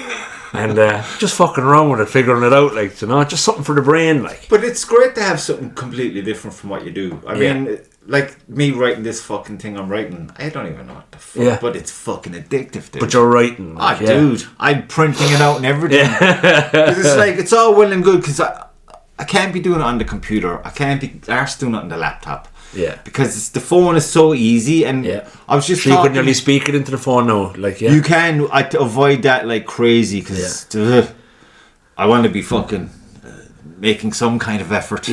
But I don't know. It's just weird. You can get someone talking the fucking shit back to you now. Yeah, but you could just talk it into AI as well. You could download Grok or ChatGPT or something and just say, "Here, I want to write a book about." I experimented with ChatGPT. Is it there last week? Fucking crock of shit, dude. Crock of shit. I'm still waiting for my image. Fucking bullshit, man. Myself and the boys did some good ones there recently. Myself and, like, fucking Mark Staple and Brian O'Hagan and all. Oh, yeah. Yeah, like, we had a couple of dodgy photos that were taken of us when we were out there a few years ago. And fucking Brian put them into ChatGPT and said, take all of us and make us zombie apocalypse survivors and some classics. I laugh at current photo came up. What are you doing? But they just take us and they make us into, like, I'm there holding the fucking axe and Hagen is there holding the chainsaw and shit. Like, they're very good. Yeah, look, but that's all they are. It's fun, isn't it? It's like, that's all. What I did for the van now, like, I was when I was doing the new sign writing on the van. Yeah, I literally took a photo of the van and took my logo and put it into ChatGPT and said, put that logo on the van and show me what it's going to look like. And that's why I tilted it. Alright. When I put it on straight, I was like, everybody puts it on straight. If you ever look at the sign writing, it's slightly, tilted. No, that's actually how our archery club got, I think that's how it was done, because we were talking about it. Yeah. And then when Red Fox Archers was the name, one of the lads there started fucking around with his AI on his phone. And he got this fucking red fox animation kind of thing, shooting a bow, and the thing, and we sent it off then to that lady who's unbelievably talented, and she did the shirts then, but the shirts are awesome. I mean, the logos are grand. I'd probably do better logo myself on a canvas, but I hadn't the time or the want. But he had it done in no time at all, and I thought that's sufficient, that'll do. But I still can't get my fucking, I put an image up or described an image. And I said, make this better. So I can use it for t-shirts or whatever. Enhance it or something. Give it a bit of an ethereal quality. It's a painting at the end of the day. And it goes on about how great the image is. And, you must be so... And I'm like, okay, this is bullshit. Stroking the ego on you. And I'm like, nah, I don't trust you. And they couldn't come up with the fucking thing. You actually scanned an image up for the fucker. Sometimes there's a limit as well, though, especially with ChatGPT. It knows that if you're not paying for it. Like, I put in stuff. I'm getting a sleeve of tattoos. Like, I got a tribal sleeve, and it was a fucking big mistake. But I'm getting it covered up, right? And so covered up or incorporated? No, covered up. I'm getting the tribal covered, right? Which years ago they would have said to you, "It's too dark," but it's not. Modern ink now and everything, they can do so much. But I had this sleeve in mind that if I was smarter when I was younger, but having lived a bit through life, I got this sleeve that I would like to have, with these things that actually mean something to me. And so I just put the images. Iron Man's arm. So I just took a photo of my arm and put it into ChatGPT, and then put the photos of the tattoos in, and it actually just sent me back what it's going to look like, roughly. And then you can say, fuck it. It gives you a chance to look at it and say, no, maybe I'd actually put that down here, or maybe, But, like, that's what I use it for doing stupid shit like that, like, or a customer would say to me, like, I have cars in there now with for customers, and that saves you a lot of time, though, to do that. Yeah, but like I had a customer's car in there now recently, and he was thinking about changing the wheels on it while it was in the shop. And I said, well, look, if you want to change, like, the car's going to be with us for 4 days, it's going to be on the lift. We're going to send your old wheels off to be refurbished. If you want to change them, we can change. He said, I wonder what those wheels would look on the car. And I just said, send me a photo of the wheel. And I took a photo of the car with the wheels. I just went to ChatGPT and I said, wheel, car, put that wheel on that car, even though I didn't have the wheel physically. And it sent me back a photo. I sent it on to the customer. He said, hate it. Do you know, like, stupid things like that, it's great for, like. But efficient. It's very efficient. It's like when I was having this bee in my bonnet. Like, I like doing big canvas. But if I'm doing sketches during a sketchbook, and I could sometimes you do a sketch and I could not, well, you don't. You're very seldom able to do the same sketch twice. I'm not, because I switch off as soon as I get it. Yeah. Whoa! Awesome. Move on. So then a buddy of mine was saying you should use a projector to project your sketch onto the large canvas. Okay. And then that way, because I'd be there with the fucking phone looking at the picture. And you're trying to... And I'm trying to... Yeah. It's insane. Yeah. And it could take me 2 weeks. If I've 2 full-time, like full day for 2 weeks, put the fucking sketch onto the canvas. Yeah. And, you know, be happy with it before you even start painting. Whereas if you had it on the projector and you can project it onto the canvas and then go from there, it'd be a lot quicker. Like, it saves me 2 weeks. I mean, it's still the start of it, probably a couple of months worth of painting, depending on like with one of those really old school projectors that that would probably do it, wouldn't it? One of the big box units with the little the light that would just... No, that would work perfect. But believe it or not, my brother... Under Christy Healy. My brother David made a fucking projector. Right. He just made it out of a fucking... He got some cardboard box, not a cardboard, some fucking shitty timbers. Yeah. Got it, 2 periscope job. Two different lenses and a fucking light. Yeah. It had no fan in it. But it just had... roasted, melted the paper. Basically what you do is you put the photograph into the box. Right. And the image would be projected up onto the wall. Mm-hmm. The only thing is you couldn't adjust the scale. Right. So unless you're doing something the size of a fucking house, you're not doing it. Yeah. But no, it is... I had the longest time, I was so against it because I was saying that's not real art. And it turns out every fucking professional artist in the world is using a range of fucking... Because that's all it's doing. It's getting your idea onto a bigger scale for you to fucking get at it. Yeah. Because once you start painting, it's a different animal. But it's just breaking up your canvas. I always wanted to draw, and I remember watching Kevin Malloy when I was young fella. Kevin Malloy was a great artist for like Marvel comic book fucking heroes and all that. But that was I could always appreciate art, but I could never wrap my head. I suppose it's practice more than anything, but I've never picked up a brush in my life, Well, I'll tell you now, painting is it's easier and harder than sketching. I mean, I sketch these things out here, right? Just for fucking... Just because it's an idea, and I sketch it out. But if I come then to sit and do a piece, different ballgame. There's layers. There's fucking, you could take... It just takes way more time. It's just... An idea is one thing. That's what a sketch is for me. It's just capturing an idea. Yeah.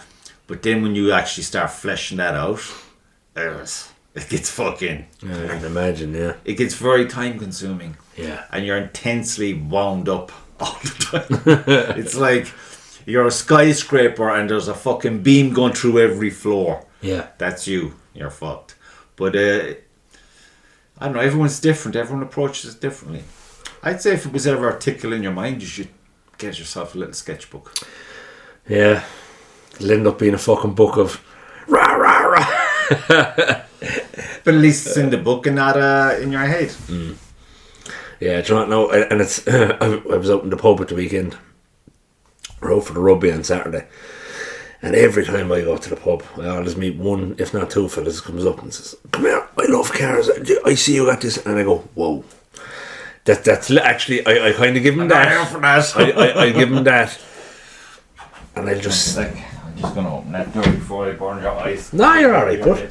That's just me a bit fucking tired. I was thinking of it there actually about you put a soft top fucking, was it a Volkswagen Beetle? Yeah. Dude, that's a beauty. The little Meminger, yeah. Fucking, yeah. You've a lot of beauties in there lately. Yeah, I've another soft top in there at the moment, the Mercedes, yeah. Yeah, but that little fucking competition you're doing then, I was like, what the fuck is that? Yeah, if you guess what I'm driving. I never guessed in a million years, man. There was a few good guesses on it as well, but we were doing a few events. Did anyone get it? There was, yeah. There was a fella got it. Yeah, he got €100 voucher. Yeah. And you need to know your car. If you know your cars, like I knew fellas would get that. Now it's a fairly unique sounding car, but it's fairly well known. I'd be a fan of Jeremy Clarkson. Oh yeah, and his farm show is fucking brilliant. I love his farm show. But it's Jeremy. I remember him on all the fucking car shows he was doing, and he'd be there like he'd hear the car and he'd tell you straight away. Yeah. Do I hear it? Even on the farm show, the young fella got a car. I don't know what season was it, 2 or 3, and he says he could hear it coming down, and he goes, sounds like a blah blah blah blah blah. Yeah. And your man puts it in, goes, he was spot on. Yeah.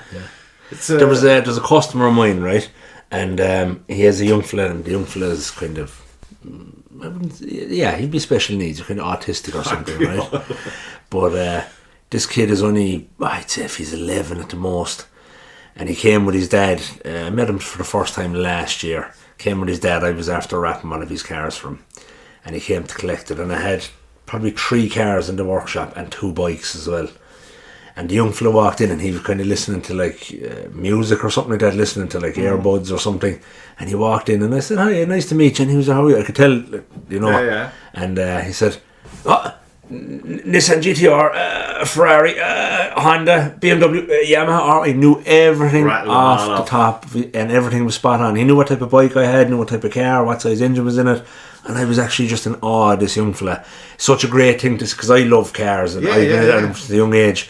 And like, you ask a fucking young fella these days what an air filter or an oil filter is, or what brake pads are, and they haven't got a fucking clue. No. But this young fella, like, and then his father was showing me a fucking video of him doing donuts in his brand new fucking M3, you know.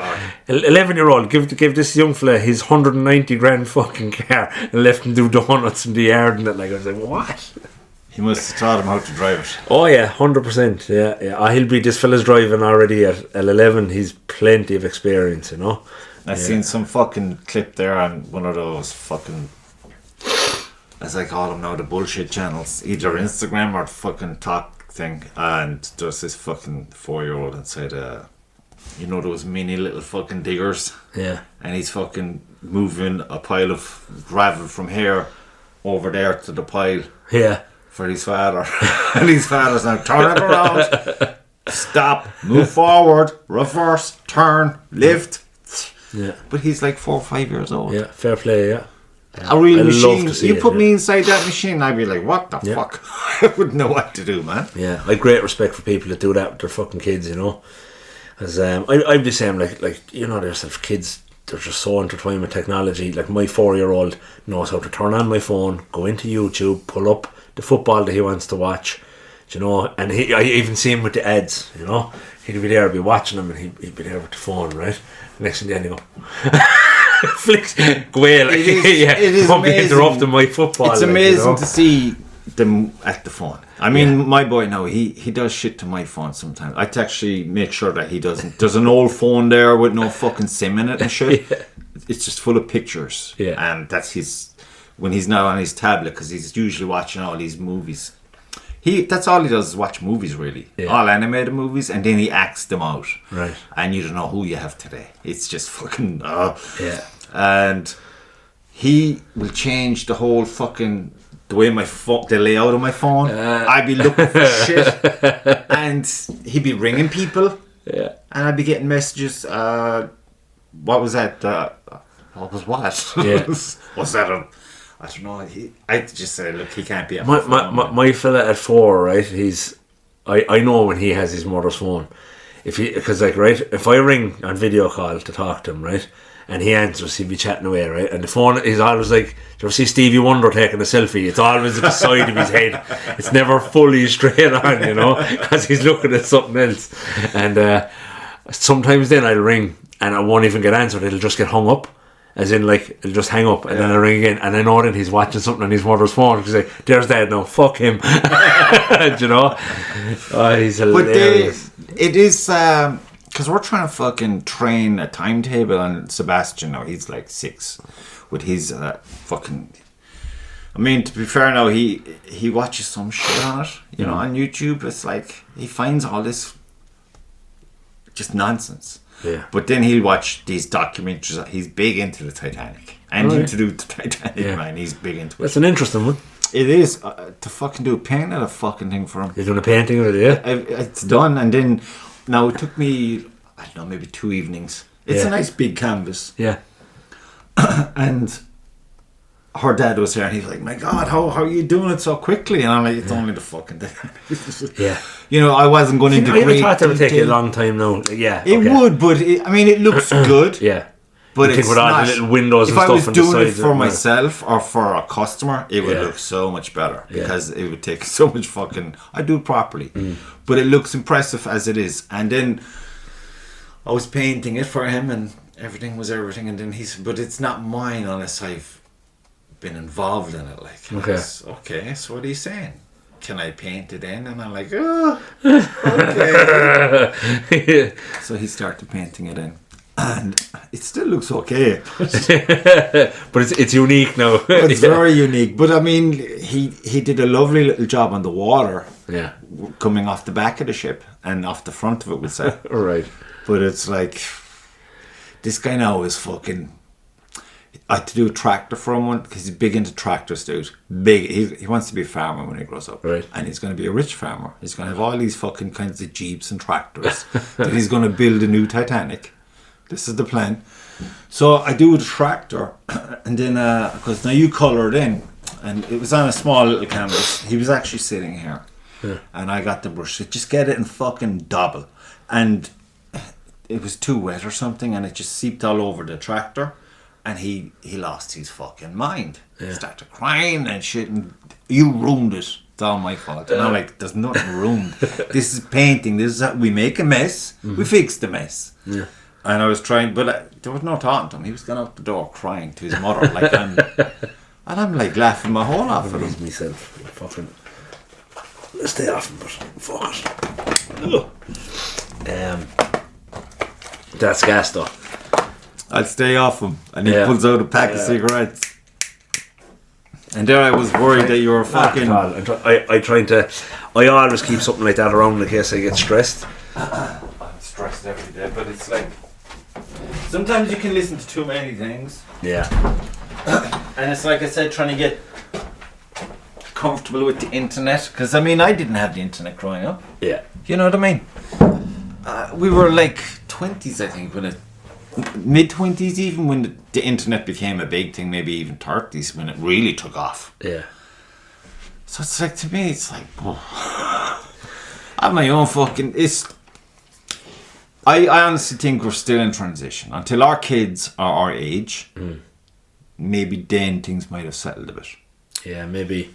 We hope so anyway. I imagine so, because see, they have the advantage of they're at it so early. It's their normal. For them, it's normal. That's normal. For us, it's like Star Trek. You know what I mean? Star Trek come to life. But it's when you figure out, so it's 90% horse shit. You gotta go. I mean, I used to get all these so brilliant fucking documentaries come up on my YouTube thing. But over the last 2 years, it's just crap. Yeah. A lot of politics. I don't even look for politics. I want nothing to do with it. And it's all that shit. And it's all these other losers coming up talking their shit. And I look at this blows my mind. I look at their fucking page. I'm like, why are you here? Why are you annoying me now? Who are you?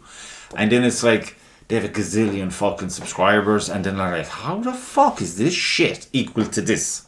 But like, if you look at any of the kids' channels on YouTube, like there's this crowd now that my youngest fella Colby watches, right? They're over in like fucking Thailand or somewhere.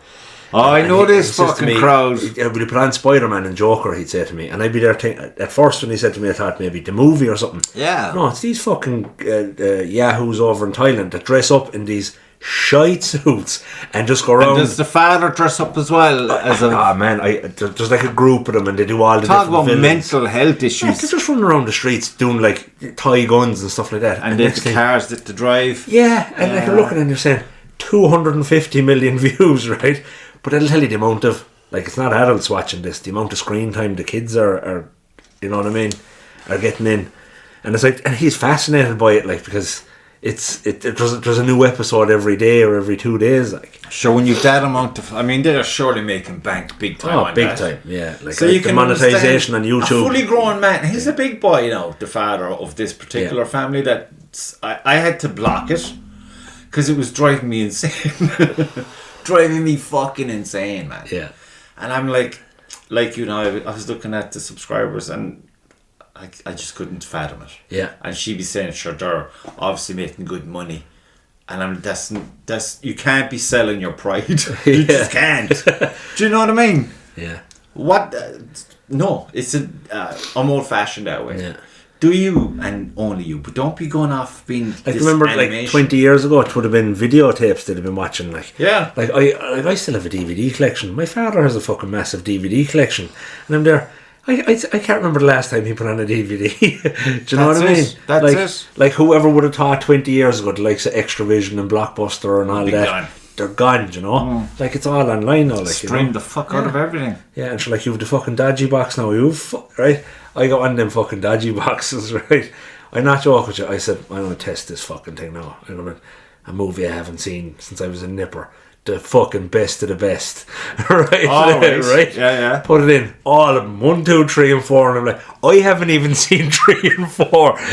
They're still making them, I'd say. It's like every fucking movie you could everything you could conceptualise was on this thing. I'm like, imagine if I had this as a child. We do not.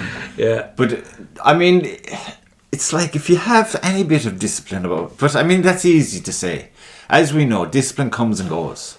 Because you get sick of it. It gets boring fast. Yeah. Especially when you're not sick. Because most of the things that we need discipline for is a slow burn. It's like, and that's a long road, man. And you get pull in here and just fucking eat a lot of sugar, watch a lot of shit, and we'll start again on Monday. Yeah. That kind of thing. But it's like the missus now, I mean, she's here, she can go on, because I'll crash early. Because, you know, I have my routine for work. Yeah. I have to treat it like I'm an athlete. Yeah. So she'll watch her Czech TV shit just so she can hear the accent. And it's because there was a time there, maybe 10, 15 years ago, where she was thinking, I think her mother made a comment like, don't forget your fucking Czech. Do you know what I mean? Yeah. Because she was just in the English speaking environment all the time, and all the Czechs fucked off after the Big Bang. Yeah. And so I don't know, maybe she just, she just went up to speed. Yeah. And after her mother saying that to her, then it was like, next thing I know, I'm going to bed, I'm hearing Czech shit every other day. In the house, she's speaking Czech to the two boys all the time. I haven't a clue what anyone is saying. They're probably talking about you.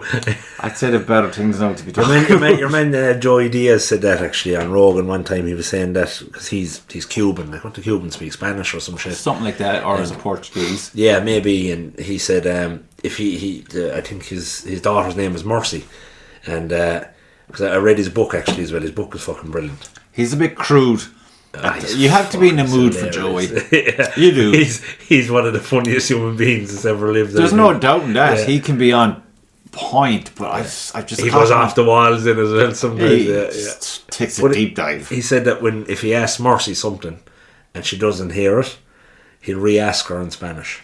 That's his habit, you know, so that she's still getting a bit of that lingo of her native tongue, you could say, like, you know. I think it's a great gift. That was cool. It's a great gift for kids to have two languages.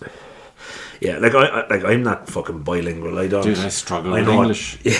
And here I'm trying to write a fucking thing. Yeah. Your man thinks, because I show it to the editor, I show him clips, and he like, it's very unique, and I'm like, I bet it is, because I have zero concept of rules and regulations in regards to writing. Yeah. I was Googling, how long should a chapter be? There's no set chapter. It's just let it flow out, and when it comes to its natural conclusion, move on. Yeah, you take cunt. Like there's some books that I've read where it's a normal read, and then you read a book like what I was saying with Jordan Peterson. Like, I'm not joking with you, that I read his first book, 12 Rules for Life, and then he came out. He was working on this one, We Who Wrestle with God. You know, 12 Rules for Life isn't a hard read. But it's you kind of have to read a couple of parts of it again to understand the message he's trying to get across. But 12 Rules for Life then is all about dissecting the Bible and all of that, and it's very, very hard on the head. As in, you really have to listen to something like the book itself. If you were to listen to the audible book of it, right? Yeah, it's like 20 hours. If you were to just listen to him read the book, it's like 24 hours. But for you to understand it, I'd say it's 100 hours, because I've had to replay whole 20-minute sections of it again. Well, listen to him is hard. Yeah, it's like, that Canadian fucking thing, isn't it? But I think he's very interesting. But again, he's super interesting. Again, I can only listen to him. My attention span for him is about an hour at a time. Yeah, and then I have to switch it off because I'm no longer listening. It's just noise. You know? I know what you're So saying. I'm gonna get to like that's what I'm saying. I've listened to a whole chapter on that book. I know was it the second or the third one. And I literally said, and I stopped because I was going to the toilet or something like that, and my phone was plugged in, and I had the headphones, and I said, I don't know a word that fella's fucking spoken in the last hour. So but how is he approaching it? What perspective is it? Is he? What's he doing? How's he breaking it up? He just breaking down the whole relationship with. So he's taking it kind of literally and giving a translation. So like it's very. I don't know if you've ever read the Bible, but like to read it, to fucking understand it is very tough. And he just breaks it down into what it actually means. Like if you look at his early like lectures on YouTube, he has like 300 lectures on YouTube, you know, and like. He'd take like animated movies like Pinocchio now. He has a whole lecture series on Pinocchio. I think I saw and he breaks down the whole movie breaks it down to nanobites so that you actually understand what they're trying to tell you in the movie. He does the same thing with the Bible and tells you, right, no, this is what this actually means. So by Joseph saying this, Mary understand, and he's trying to give you the whole code, weave it all together so that you can understand it. But he's so intellectual that his mind and his brain is just on another level to other people's, and he's that's what well makes it invested hard. in the Bible and all of it entails. Yeah, but I came across a guy, numerology. Now this guy, he has like we'll say the alphabet of numerology, so he knows how it works. Then he gets the Bible and he looks at the Bible through the lens of numerology. Okay. And he said, to his massive surprise, everything fit perfectly. And again, there was a code. And I'd be listening to these people and their Bibles and all of this, right? And I'm like, oh, Jesus, my head hurts even before he starts talking. But the way, when you listen to him for 10 minutes, some of it's mind-blowing. Not what he says from the Bible, but the fact that he's using this method and it sinks in. It locks in perfectly with the words. Yeah. And then he'll give you the meaning. But then I could watch that for, I don't know, a few days and just say, well, that was cute, but that's all it is. It's not going to change how I look at the world. Yeah. It's not going to change anything that I just think, well, that was entertaining. Yeah, yeah. I've seldom found anything where that's pretty much the sum of the parts for me. It's like, well, that's entertaining. Because I think everything is so uniquely individual in everyone's fucking approach to their everyday life that a lot of that is just noise. Yeah. You know, it's the simplest of things in your everyday can make a fucking massive difference to your head. And it's environment as well, how you were brought up. Yeah. When you were brought up, because the strains of a time and the parents of the child, there's a fucking whole orchestra of shit going on. Yeah. And you didn't think you're all grand. But then you meet someone else from, we'll say, another perspective of that time and a different environment in that time. And they're so night and day. So it's so complicated. Yeah. It's so massively complicated. Like for me, I find having a routine or having a couple of things that I do, especially in the morning, it'll set up how I think the first 3 hours of my day. I often have 3 hours done before I go to work. As in, I used to go to the gym at 7 o'clock, right? And then what I found was with doing the powerlifting training, that I wasn't getting out of the gym until like 8:30, 20 to 9, and I was kind of rushing home, having a quick protein shake, shower, and then running out the door. And I said, right, and then I'm getting to work then, and there's a customer waiting for me, and I'm fucking, and then I said, right, I need to change this a bit. So then I kicked it back to 6.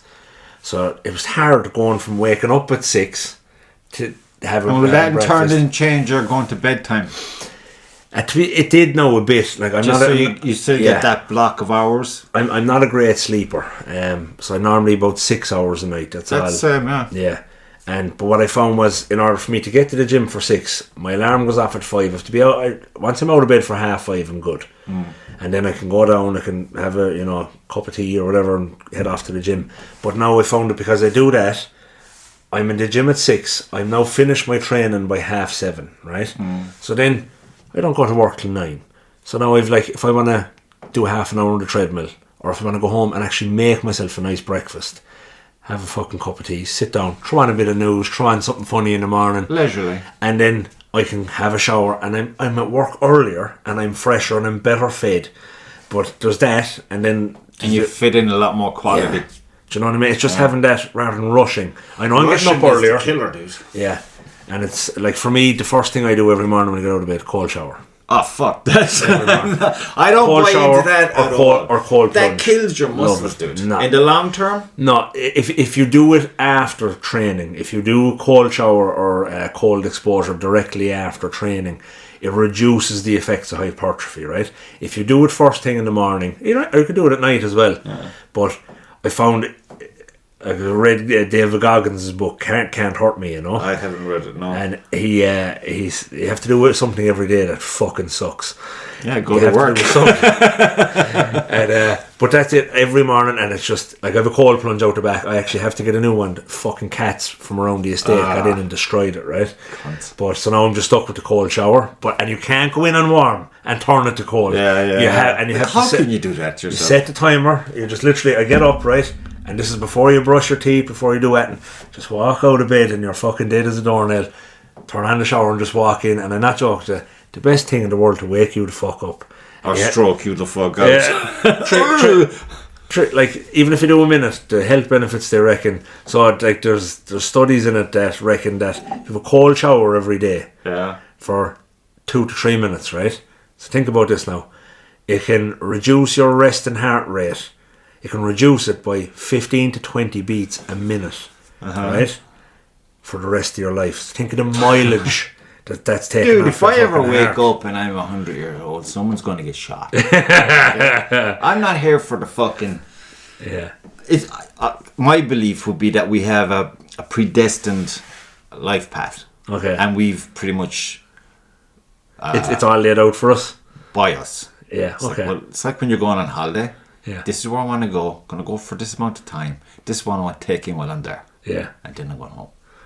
That's the way I see it. Okay. Simple, nice and simple. But you're not. Yeah, you're not one of these faith believers in that.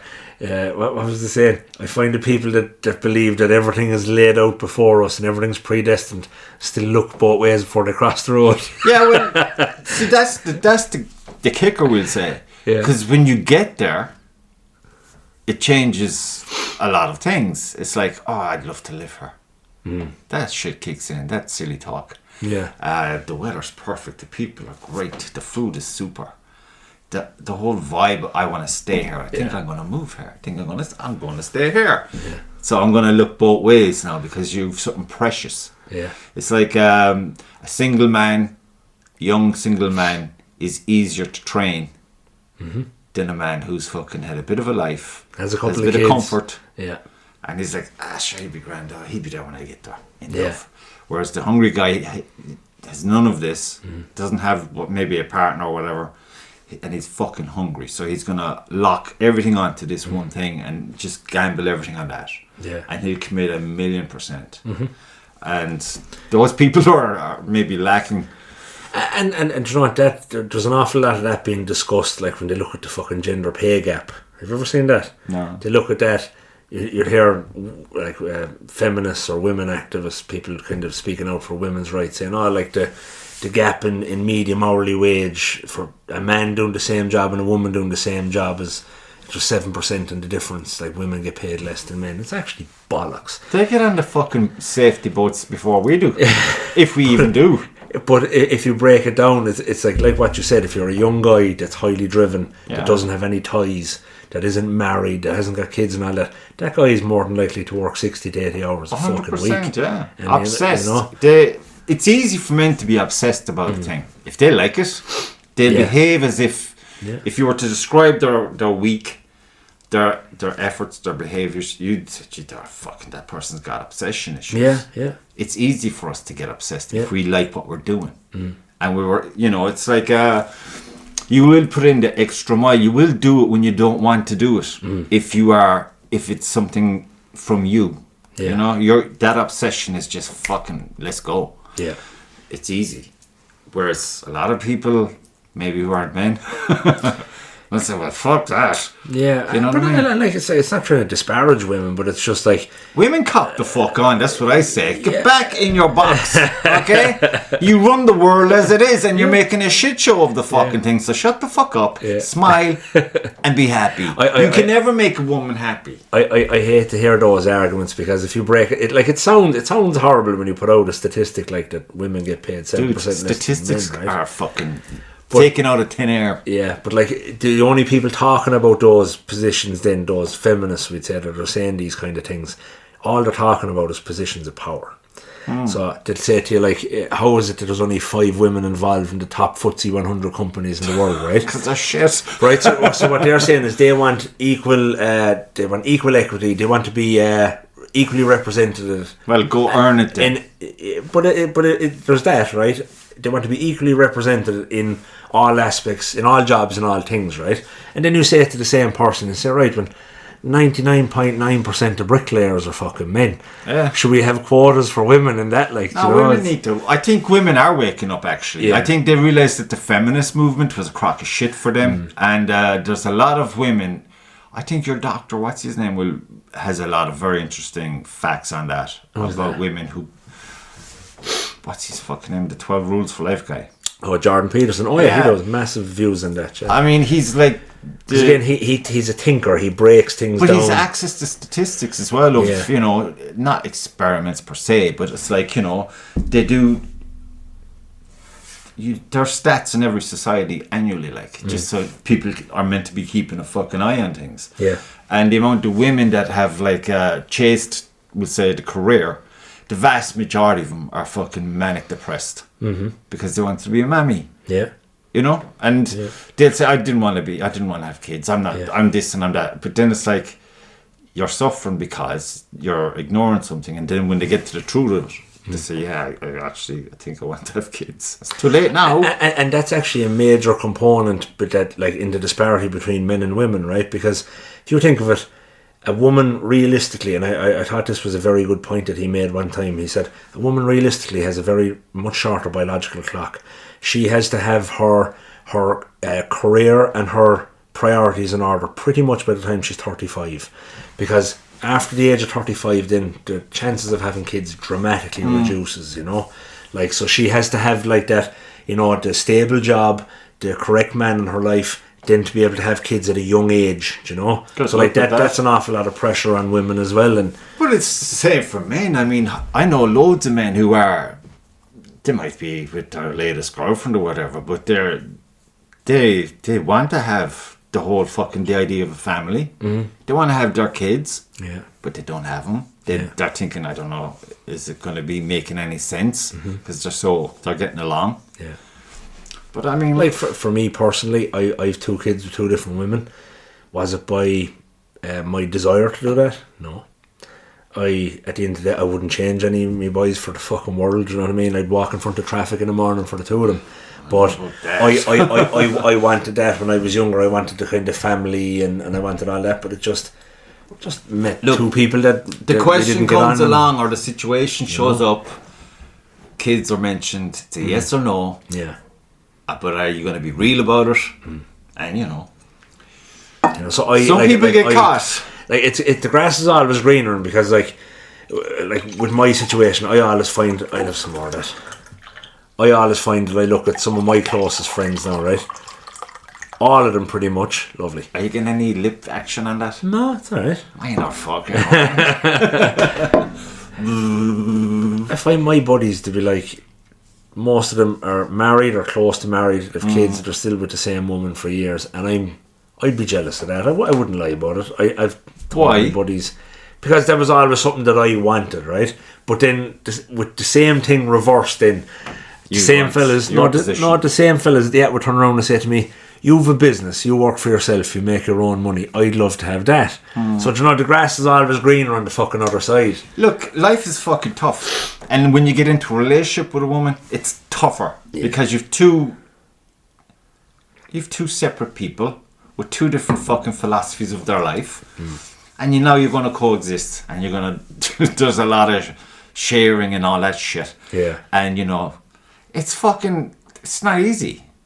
Over the long haul, you gotta fucking say, okay, put your big boy pants on now and you grow up really quickly, especially when the kids come along. Yeah. Because you have to. And it sucks in a sense because you're transitioning and you're unaware of the fact that you're transitioning because you're too busy fucking sorting everyone's shit out. Yeah. Especially your own shit. But it's like sometimes I'd be like, what day is today? And she'll say it's Thursday and I'd be convinced it's Monday or Tuesday. Yeah. Like, what the fuck? How did that happen, you know? But give yourself a break. Yeah. Everyone should just give themselves a break. Even the feminists. Shh. Calm down. I can't stand these fucking sillies. Some people just want something to fucking wrap their head around so they can roar at something. Yeah. It doesn't matter what it is. They just want to lash out. Yeah. Because they're fucking unhappy. Yeah. And they can't just say it. Because they're too worried about what people will think. Yeah. So fuck them. And that's what you see happening in the left. It's this anger on. Well, yeah, they weaponize people's emotions, you see. And then they go looking people just for can't power. have a normal conversation. Like, you know, it has to be hatred and fucking... Oh. Yeah, it's horrible. You know, I think you should be able to disagree with people. 100%. And... like, me and you might have different opinions and stuff. I still walk out of here, I still respect you. I still want to hear your opinion and stuff, because if you're listening to all of one side all the time, you're never going to learn anything anyway. I listen to nobody, to be honest. Yeah. I listen, but it's like, I'm not listening, if you know what I mean. Unless something, there'd be a red flag. Oh, listen closer. Yeah. What did you say? Cunty. Cunty. An opportunity for an argument is brewing, and I'm like, oh, yes. Because, look... I've had people say things to me and it's like I laugh at them because I think what they said was funny, but they're shocked that I'm laughing at them because they were expecting a different kind of reaction apparently. But then when we just get talking, everyone's laughing. It's like you can't be. It's only they're making noise. That's all they're doing. It's like a moment, unless it's persistent. And then it's clearly that there's an objective on their part to piss you off. I was visiting my grandfather there. It's about 2 months ago now. It's a funny situation. I'm laughing about it now. Grandfather's very opinionated. You know him, he's a Beachfield man. Oh yeah. And called over. Yeah. And called over, sitting down, and he's not well the last few years after the cancer and all that. He's not as mobile as what he was. He spends a lot more time at home. Yeah. So because of that, he's watching a lot more news, like, you know. Fuck. But he was all for Trump once upon a time, and there over the last couple of years, he's kind of more gone against them. And I don't care what, you know what I mean. I still respect his opinion on stuff. Yeah. But my uncle Mark was home. Mark was after being home for 2 weeks, right? And he brought his wife with him, Alex. Okay. And she's pure fucking anti-Trump. And they were staying at the gaff, like. So she was pouring fucking anti-Trump into his ear for 2 weeks. They fucked off home and left the grandfather in looking for an argument, right? So I rock on one day anyway. And I call over with the little fella, actually, the youngest fella, Colby. And we go in, and the grandfather's in the sitting room, and the grandmother's out in the kitchen making fucking lunch or whatever. So out and then I was chatting away. And I went into the sitting room, and as soon as I walked in, I seen his television, and he had his YouTube up, and I could just see the likes of fucking Don Lemon, CNN, right? I just like, right, I'm not going to open my mouth now here, right? And we walked in anyway, and actually, and Sharon was there, believe it or not. You know Sharon. And sure, you know which way she would lean, like, you know? I need to say no more on that. But we walked into the room and I sat down, right? And we were after having a barney about Trump a few weeks beforehand. And that was it. Sharon was out in the kitchen. And I said, what's the farm like with the other fella inside? He's fine. And I was saying to Sharon, we had a barney about Trump there a few weeks ago. And she went, sure, fuck Trump. And I said, I'm not even going there. Yeah. I there with the small fella, called over to see the grandparents. So I went into the room anyway, and I was sitting down chatting to him. And chatting away about 10 minutes, not a mention of politics, nothing to do with America. I didn't want to hear it, right? So next thing, Sharon is heading off, and before she goes out the front door, of course, she walks into the sitting room, doesn't she? And fucking starts an argument between the three of us, right? And what does she do? Starts it and walks out. And the two of us are sitting there, myself and the grandfather. The young fella was there, he went out, right? Even called me, I'm not listening to this shit, right? Went off out to the kitchen, and the two of us are there, literally chewing the fat across the fucking room for about 10 minutes. And I actually said, I'm going away. I came over to see you. I didn't come over to talk this shit, I said. And I caught the young fella, and I said, look, I'll see you during the week, and I went out. And I said to the grandmother on the way out, I said, that fucking cunt, I fucked the Aunt Sharon in my own mind. I said, like, to walk in, light the fucking fuse and walk out the door, you know. But it's just like your buddy with the Palestinian flag. It's like everybody is a political fucking what you call it, pundit now. Yeah. And it's amazing how it's affecting everybody. It's just someone's pumping money into this shit to big be time, put into everyone's fucking skull. Yeah. And why people just say, oh, no, it's not. You know what I mean? When you do sit down to consume something, for fuck's sake, at least something that'll benefit you, make you laugh, make you think. Yeah. Stay away from politics. Yeah. It's a fucking mug's I game. would try to get my news from, like what we're having now, long-form discussion. There's some fella somewhere is going to listen to this conversation. And wouldn't you rather hear a conversation with two people with relatively okay opinions on things, not far out there one direction or the other? Fuck arguing. I mean, like I said, life is too short. You're not going to see this conversation on CNN News or RTE or anything like that, you know. It's just all going to be one-sided about propaganda. Whoever owns the station, it's his propaganda. It's whatever way they feel about it, yeah. You know. But I find people are... Now, I'm not saying all people, of course, but people that... They're not as good at conversation anymore because they're nearly afraid they might say something that might get their head bit off. Yeah. And that's sad. You see, I saw it there with Dana White. You know your man Theo Von, don't you? You know him? Yeah. Yeah, he's hilarious. But he Dana White on the podcast there last year. It was around the time of the election. And, I must watch that, actually. It's a really good interview now. And he said to him, Theo was telling a story about he had Bobby Kennedy Jr. on. RFK Jr. on the podcast, and the podcast was being sponsored by Peloton. Peloton is a crowd, they make fucking bikes, like stationary bikes for the gym. Like.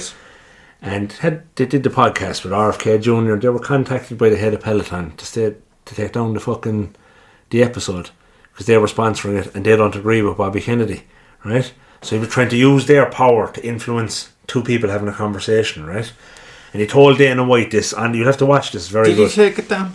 No. So they told Dana White this, and Dana White said, at first he told him the story, but he didn't name the company. And Dana says, name the fucking company. Right? And he says, I don't know if I named the company. And he says, Peloton.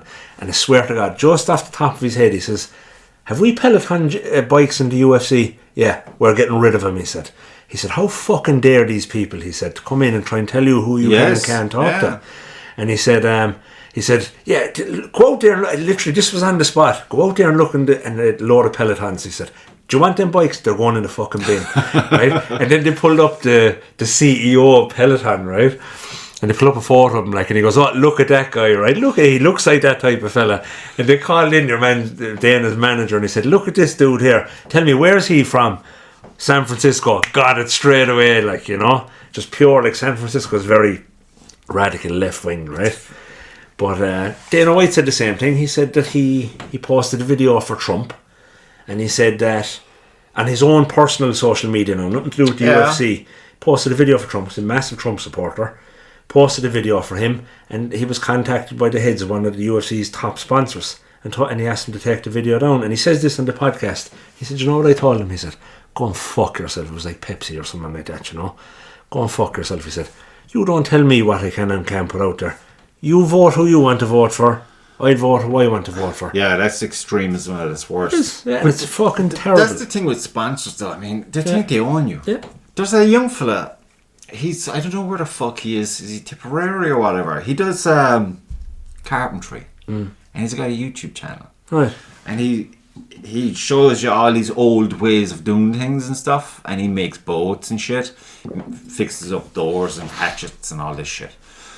It's nice watching. You know what I mean? You learn a thing or two along the way. And he's a very pleasant individual. And then he gets sponsored.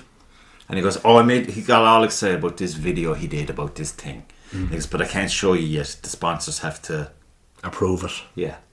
And I couldn't believe it. It's ridiculous, yeah. I could not fucking believe that. Yeah. I mean, what the fuck can the sponsors be possibly giving you? Yeah. Like, you're advertising their business at the end of the day. But like, I just see they're just trying to control the mainstream media, like, you know, and it's... No way would I fucking tolerate that. Yeah. Not for a second. No. Here he is doing his, basically for all the world, his hobbies. Yeah. And he gets a sponsor, great. But for them then to tell him, like, we'll have to review everything now before you put it out. Yeah. That means they can edit. The only people who, and they shouldn't be allowed to, but they can because they're that powerful, is fucking YouTube, where you land the video. Yeah. And to be fair to YouTube, I had one or two moments where I might have gone a bit overboard and said a few things about an individual, and I uploaded it, and then flag it with that. Flag it, they took it down immediately. It had one view and it was down, and then I got an email. That one view was YouTube. Probably. Yeah. I get this email off of them. James, you're doing great. Up until they show you the minute and the duration thereafter of where the problem was. Right, so you have to snip that bit out, is it? What did I say? Because this thing was nearly 3 hours long. So I had to go find it, and I goes, yeah, that was a bit much. Right. I agree. I mean, I totally agree. Because you forget sometimes what you're doing. You forget where, you know, you're putting it out to the fucking public. You're publishing a thing into the public arena. Yeah. And it's not to say that, you know, loads of people would see it, but it was untasteful, and it was very threatening, I suppose. So I had to edit that out. But it had no bearing on the overall, we'll say, thing. But I republished it, and there was no problem. Yeah. So it's like, you know, in a way, because you know yourself, when you're having a conversation, sometimes you might have a conversation with a person who'll just fucking wind you up. Yeah. And it's just one of those days, and you go full scorched earth on the fucking thing. you mention people who are very powerful in the world that you probably shouldn't. They have zero tolerance for anyone saying anything bad about them, especially a room with a Hurley for 5 minutes. I'm going on about brain matter and whatnot. They don't want that kind of detail. And I gave loads of detail. So I had to doctor that. But other than that, you know, I think it's... Well, look, you live and you learn what you can, what they'll accept and what they won't. That's it, you're learning, exactly. And I learned that I was very tired and I was very grumpy. And this person mentioned the person in glowing terms that I thought, are you fucking retarded? Yeah, you can't. Are you stand retarded? It, And I just had to give my opinion. And I got carried away. So see, your man, it happened, Sean Strickland, he'd be UFC fighter. Oh, yeah. When they were doing UFC in Canada, and there was a reporter was asking him about the gay thing, and then he just lit your man on fire, like, you know, like, are you a gay man and all this? And did Dana White tell your man to shut the fuck up, or the same kind of reporter said to Dana White, put a leash on him or something? That was it, yeah. Like, you give your fighters a leash, and then he left him talking. He was like, wait, whoa, back up. Fully grown man, there, boy. Freedom of speech, he said, because there's a UFC fighter there. He's from down south. This, you know, crazy guy, I can't think of his name. He hates, big Trump fan, but he hates Elon Musk and all this. This is the fella now that says, I can prove to you that the earth doesn't spin, right? I thought this was hilarious. I was watching this fucking short. 1 second. I'm gonna take a serious thunderbolt in the field.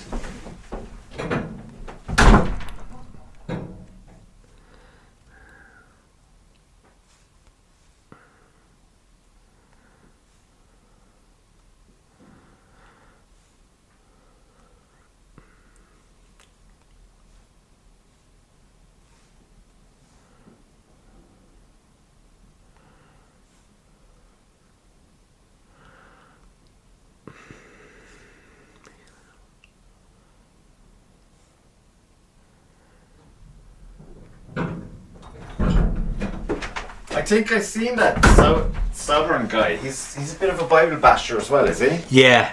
He said something. I thought he said, "I can prove to you that the Earth don't spin." He says, right. And man was going looking at him like, and he said, "If you sit in a helicopter and you sit that helicopter straight up and you hover that bastard," he said, "for 6 hours, and he said you bring it straight back down, it's going to land in the same spot." So the Earth clearly didn't spin.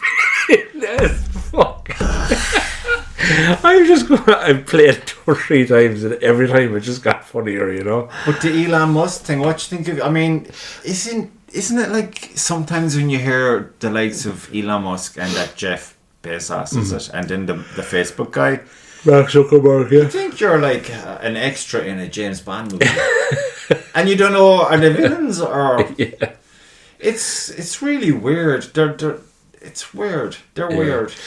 And look, at the end of the day, whatever about Bezos and Zuckerberg, their whole wealth is based off of a social platform like Facebook, and you've Amazon just selling product. Yeah. Whereas Musk is kind of a different kettle of fish. He's more of a think tank type of guy, and he's out there, like, you know. He's got some fucking collection of things to his name, hasn't he? Look, tunnels, rockets, electric cars. But see, it's brain all chips. But like, you know, like his goal for his entire life's work, like all those businesses may seem individual in their own right, but they're all feeding something else, right? So you have a solar power company, you have an electric car company, right? You have a boring company for drilling holes in the ground, and his main life's mission is to what? Colonize Mars with AI. But like all those things will work on Mars. Do you understand? Yeah. So that's his main goal in life. Like, you ever see his t-shirts, Occupy Mars? Do you ever see the launches? Oh man. Do you ever see the I'm just saying I saw a video. Okay. Yeah. Well, I saw a bunch of them. And they have this guy, there's no talking. They're just showing you the rocket launching. And it goes into the upper atmosphere. And next thing, there's a split screen. And there's a speedboat. There's a speedboat going along the water, and then you see the rocket going in through the upper atmosphere. And it looks, for all the world, like it's going through water. Right, okay. The same as the speedboat. For what's coming behind the speedboat and what's coming from the front of the rocket behind the rocket. It's food for thought is all. Yeah, well. Interesting. Yeah, it's like, talk about to just develop the technology to reuse fucking rockets. Like. See them landing again? Oh man, and to fucking York grabbing them, like, it's on a monumental scale as well, like, yeah. But I'd like to see it live. Yeah, as in on location. Yeah, Rogan only posted it. He was at the one in Texas there. I saw that. I saw it briefly, but I was thinking, can you smell it? Yeah. Joe, if you're not smelling that. These guys have top-notch fucking projectors, like, you know what I mean? I'd be cynical to the last molecule of a story. Yeah. Especially when it comes to all of that something jazz. Like that. Because it's there was another one then. Is it Jeff Bezos? I mean, most of these guys they were financed by the CIA, and when they started, Google is another one. So, you know, people run about a future issue being everyone knows all their shit. That was from day one, I think. You know, I think all of that has already happened. Okay. The net, it's called the net for a reason. It's capturing everybody globally. Yeah. But these are things that I watch for fun. It's not like I'm going to do anything about anything. I'm just going to say, I fucking knew it. Job done. Move on. But what was I'm looking into this thing, and I say looking at it, sure I was investigating shit. But I'm interested in this thing of late. It's, I might have said it to you last time. The Tartarian Empire. No. Oh, dude. You should check it out. Because I love architecture. And I hate modern architecture because I think it's lazy, it's ill-informed, and it's anti-landscape. If you're going to have something magnificent, truly magnificent, you've got to look at Tartarian shit, man. Okay, where does it come from? Well, this is where it gets funny. Story goes that it was a global fucking race. And then there was like this great flood, and a lot of shit got buried. The oceans changed, and we'll say there's whole countries now on top of some buildings, and some cities that are lived in today were dug out of the ground. But they've put all these glass skyscrapers everywhere to kind of give you a different opinion. But if you were to walk around that said city, you'd see buildings there that were like crazy old, and they're only halfway above the ground. Like you they can see that like in the Amazon rainforest, like they have this new technology now called LiDAR. That's unreal, isn't it? Where they can literally penetrate the fucking ground and see, and like there's I think a whole city was found in the. There's multiple civilizations that have literally just been swallowed by the ground. Like, did you see the thing where they used that? Apparently, they used that gizmo under the pyramids, and there's all these. Yeah, there's all these columns and but stuff. But that's like all that. You're seeing is this like, fucking. I'm not cartoon. too sure about that one. I'm not too sure about it. Yeah. Or a con? I don't know about that one. I haven't done enough research on that one as such. But I'm not hearing much from mainstream people either about it. I think we've been led to believe an awful lot of shit from archaeologists that unfortunately has been disproven. Oh, 100%. And look, every fucking. Choose your words carefully here now, but every fucking organisation is full of shit. But like there's a grain of truth and 90% bullshit. But see, the archaeologists, like, they were limited by the technology of their time, 60s, 70s, 80s and all that, the 20th century we'd say.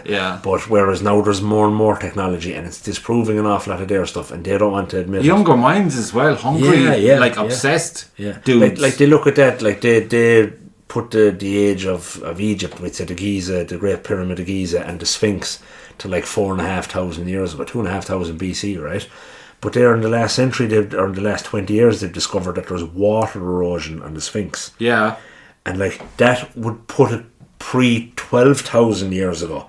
Do you know what I mean? Yeah, like the Younger Dryas impact theory, like, you know, and it's you start thinking about that stuff and it's fucking crazy. The like, Younger Dryas impact theory is interesting also. I don't know if he's... I think it's very legible, to be honest, you know. I think there was an event, but I don't think it was a comet.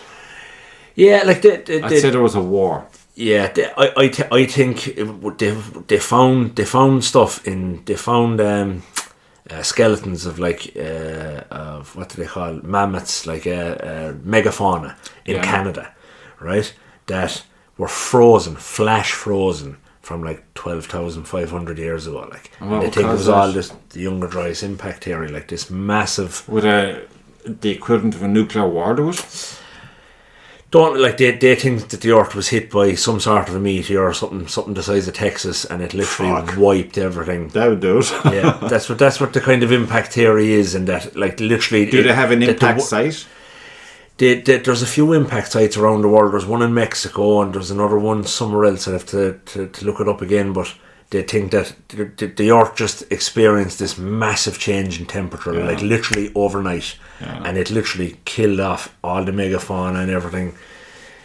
Well, that's interesting because I'd say it's all at the same time, the fucking Tartarian destruction. It's an awful lot of the stuff that they're looking at in research now is coming into that 11 to 12,000 years ago, like, which is all. It's not. They're not all getting them dates for no reason, like, you know. So. Well, there's evidence that your guy was on about the impact guy. Yeah, Graham Hancock. To do with trees as well. You know. He's a good Netflix series, Ancient Apocalypse. I keep meaning to fucking grab it, but and he the new one. Then the second series then is all about the Americas. You know, it's fucking unbelievable. It is really, really good. Now, in fairness, he really gets into it, doesn't he?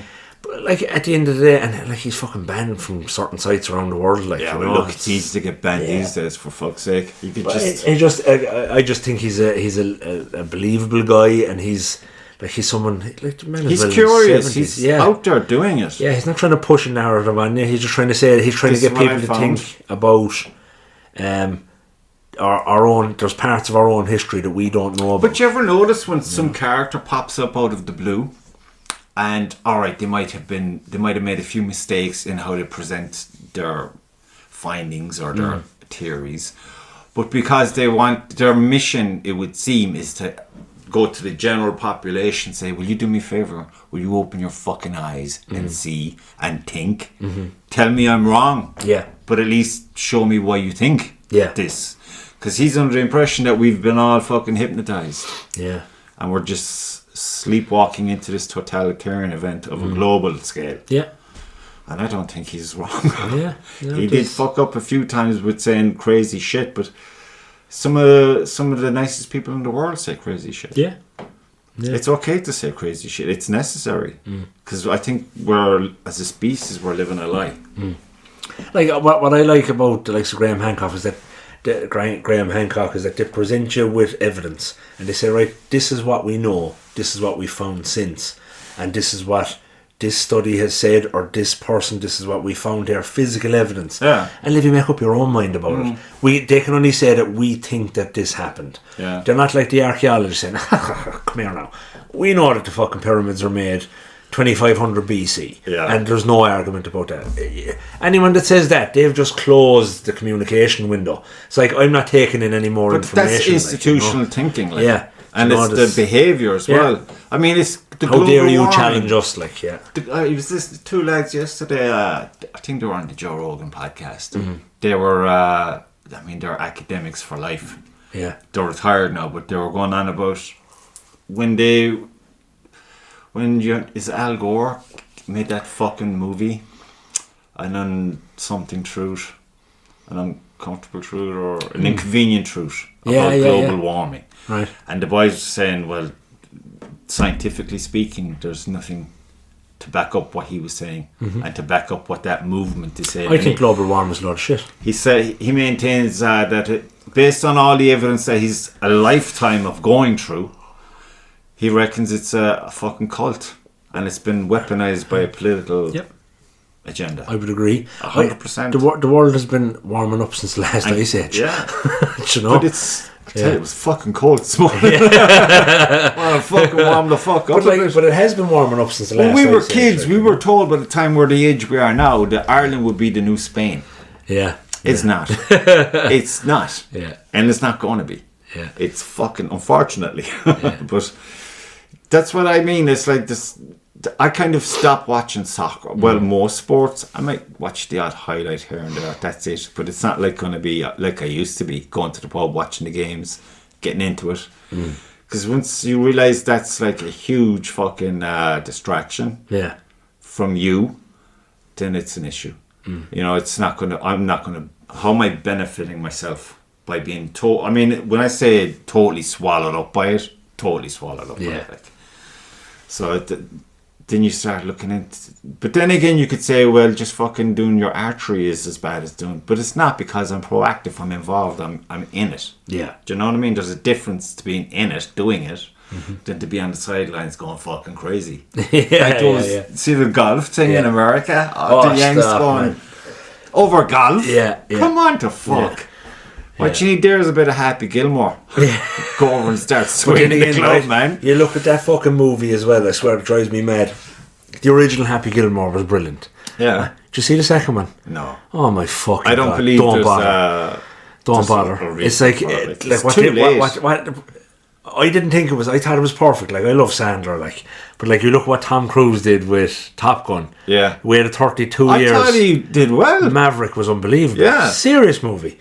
Did you watch his fucking Mission Impossible? How long is that fucking movie? He's still running, I think. I don't think I finished it yet. I actually watched it. That was the last one, is it? Final Reckoning or something. And it was part 2 of the fucking last one, I might add. All about this, the submarine scene was fucking hell. Like, I was like, Jesus Christ. That boy's swimming up out of the submarine in the middle of the Arctic Ocean. Like, crazy. It's fucking hell, he's crazy. Yeah, he is. See the fucking scene when he was doing Mission, when he jumped from one roof to the other and broke his leg. Yeah.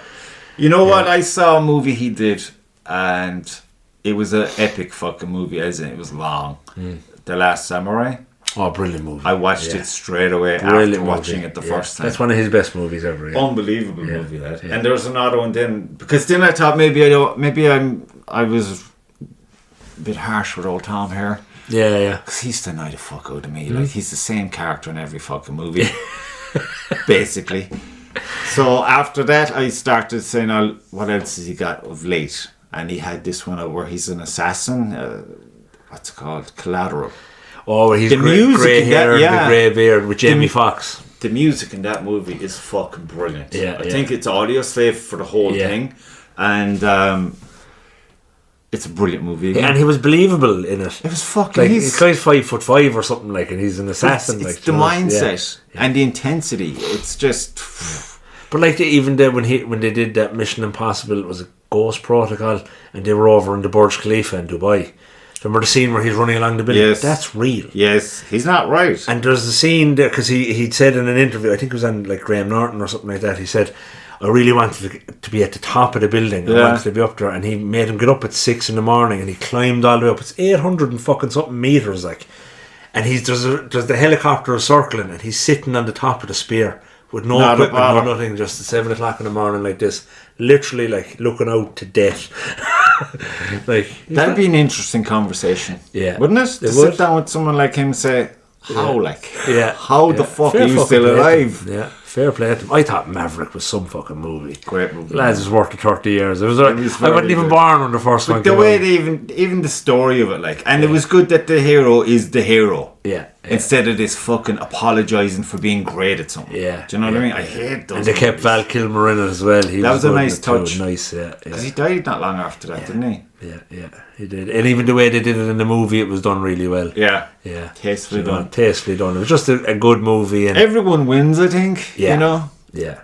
And I thought it was class at the start where we'd say they have, like, I'm into my motorbikes obviously, but he has the new Ninja H2. But then when he's going back to Top Gun, he pulls the cover on the old fucking 87 Ninja and he takes that one. I thought that was class, like, you know. But even the jacket. Yeah. Because I think they got into trouble over the jacket. It was an anti-Chinese something on it.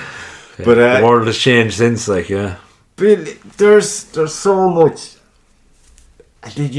So it goes from that extreme, which I think is give the people what they want. Yeah. Okay. And like they did Rocky movies did that all day long. Yeah. Rambo movies all day long. Stallone knows what he's doing. But like they did all that in the Top Gun, right? The flying scenes you see in the Maverick, that's all real, because the distortion in the face and all. Tom wanted that to be real, he was saying. So there was actual footage of them flying in fighter jets with pilots. Sure, so when you see he used his own fighter jet. He owns a fighter jet. Yeah. And then you look at Happy Gilmore 2 then, right? And I won't ruin it for you, but like... I won't watch it. Oh my God almighty. I look at the way they played the golf at the end, lads. I swear to God almighty. I was like... I just turned it off. I literally got to that part and I was like, nope. Nah. There's fucking colours coming out of the golf balls. Really? Some of it is funny now. There's Sandler's brilliant in it, like. There's the whole drinking thing in it is fucking brilliant. There's a few Easter eggs in there at that, but just the way they spun the story about how they got these golfers to get so powerful all of a sudden by giving them surgery and removing them. Just come here. I don't think I'll be watching that. I like the story to be what the story is and not have it influenced by the current political landscape. Exactly. Yeah. You know what I mean? If he's going to go in there and do all these crazy things, let him off the fuck. Like he did a comedy special recently. Did you see that? Sandler did. No. It is fucking brilliant. When was his last one?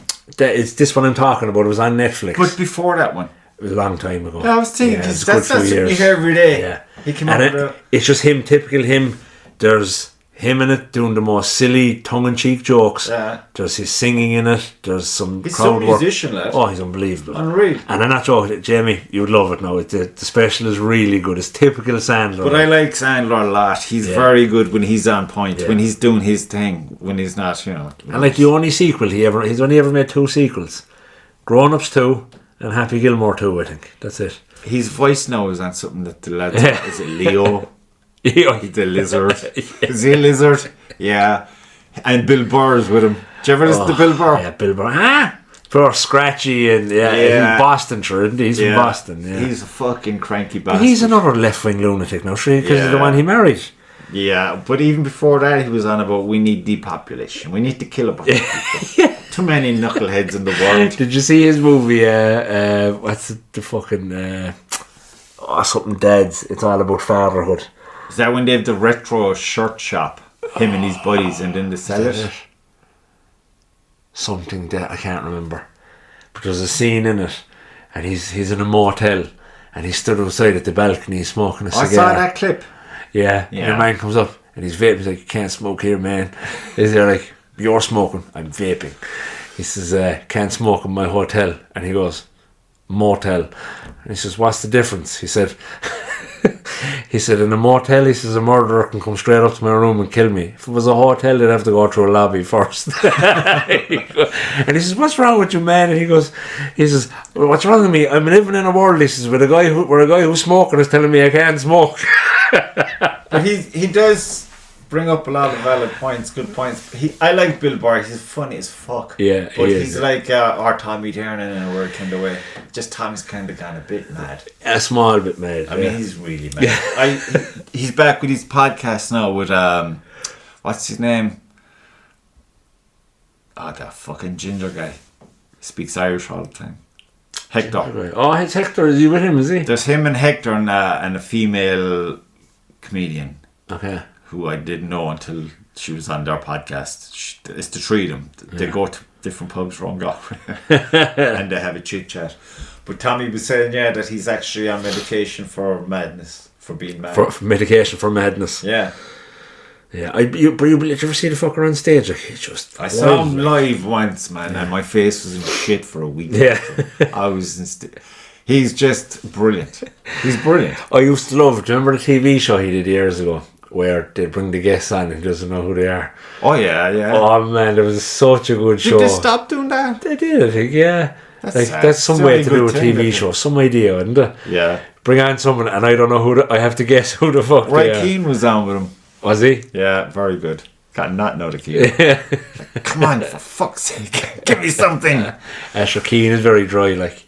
He's got I don't know, it's get him in the right company. Yeah. Because on that podcast he does with Ian Wright and Carragher and Neville. Yeah. He gives you one some. He does, he does. You know, the makeup for 2 hours made no difference. No difference. But the other one, did she say she was on about a football match on the Saturday? Oh yeah. How did the match go? He smashed us to pieces. How did the match go?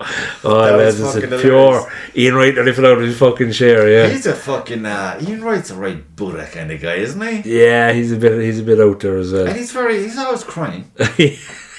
Fully grown man, Ian. What are you crying about? Like? You sound like Keane right now. Bad, he's crying. Yeah.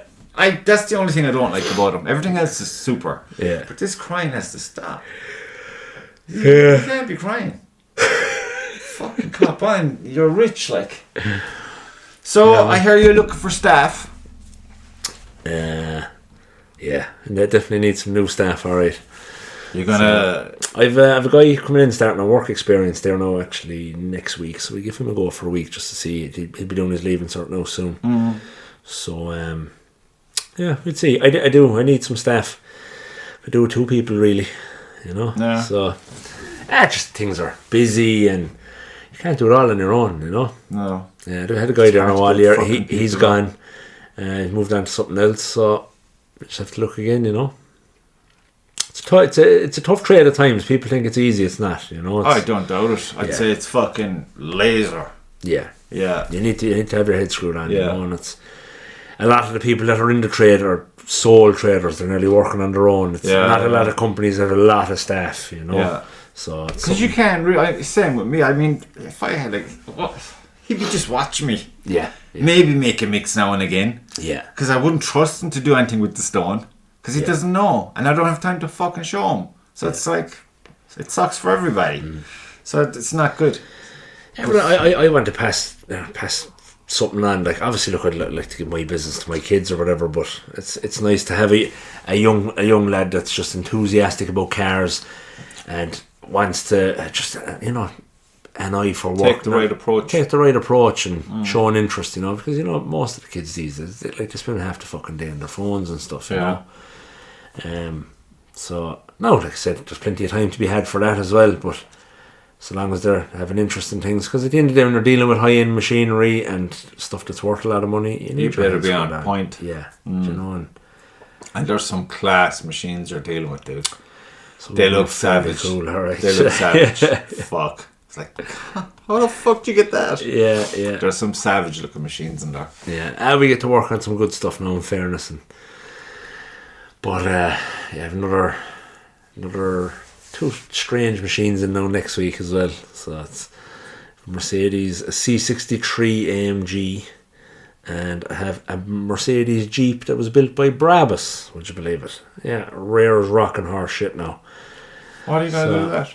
So the Brabus Jeep is in. Again, customer of mine, has the Jeep a long time. He just rings me and says, hey, I've never touched it. It's actually one of the only vehicle he has that I haven't done a big job on for him. So he just gives it to me in whatever it needs. So it's up to me then. Yeah. It's up to me to give him back a perfect Jeep, you know. And are you going to be posting that one? I will, yeah. But I normally wouldn't. I normally don't post stuff about them until they're gone, really, you know. Because, you don't know who's watching. Yeah. Oh, I hear it. I have to wrap a C63 then. It's in for full stealth PPF. So it was PPF'd by some crowd in the UK. Partially done like a few years ago. Like front end and stuff like that. So I must pull all that off, redo it, do the whole car. Is that difficult to pull that off? Not particularly. A bit hard on the hands. Like if it depends on how long the film is on the car. Yeah. Like if it's fresh film, it'll come off handy enough. But if it's on it with 4 or 5 years, it can be a bit more difficult. It can be more bedded into the paint, and you really need a lot of steam, a lot of heat, and your fucking fingertips will be killing you by the end of the day. Thank God it's not the whole car that's wrapped. It's only literally the front end. Yeah. So it should maybe take me a couple of hours to strip it, you know. But yeah, like I've unwrapped and rewrapped stuff in the past where I spent 2 days stripping it, like, and it's. I see a weird thing where you're saying there about steaming it and stuff. Yeah. You know these, do you ever go to the cinema and they'd have these massive cool posters of whatever the fuck is on? Mm-hmm. They're like collectibles these days. Yeah. I seen this lady, I think it's in America, New York maybe, and she gets these, I mean they're fucking huge posters, but they're in shit. They're decaying and all of that crap, right? And she brings them back to like brand new. She shows you the whole process. She soaks them, but they're on a plastic, some acetate plastic shit. She lays it out in that, and there's bits where she's like missing bits that are just right. And they put it in, and they're just constantly soaking it by the looks of it to me, and then peeling shit off to take all the toxins off of it. Yeah. And then at the end, and it's kind of, is it glued onto a canvas or something? And then it looks amazing, the process. Yeah. But like you're saying there about the fingers and shit, when you're using that much water and then your fucking intricate stuff. I suffer with a bit of dry skin. You can always tell when I'm after PPF and all week, this finger, it goes pure dry, because it's like I use the alcohol in the bottle, and I always spray it with the right hand, and it always hits this finger.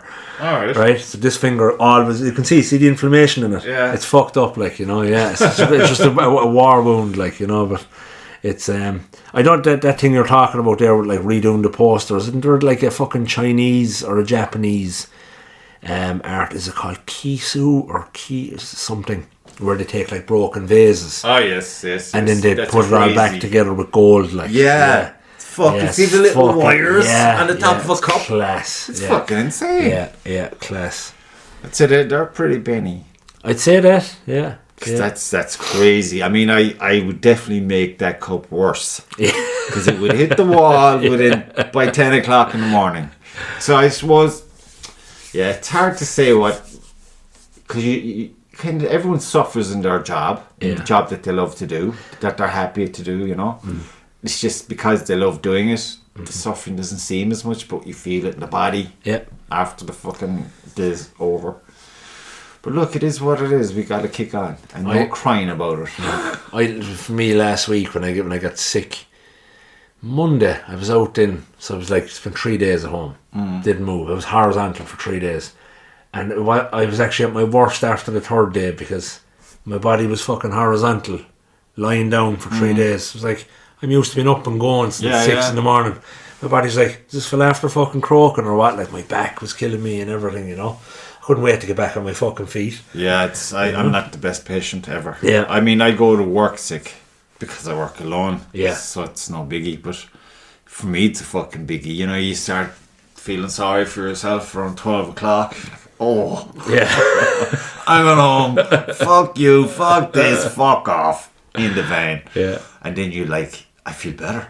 But when you get home then and the boots come off, I feel like I need to go to bed. You'd be buzzed up, bro. But Yeah, that's about it. No, but good to talk, dude. you too, man. Thanks for having Good me. deal. Thanks for coming, man. Not a bother.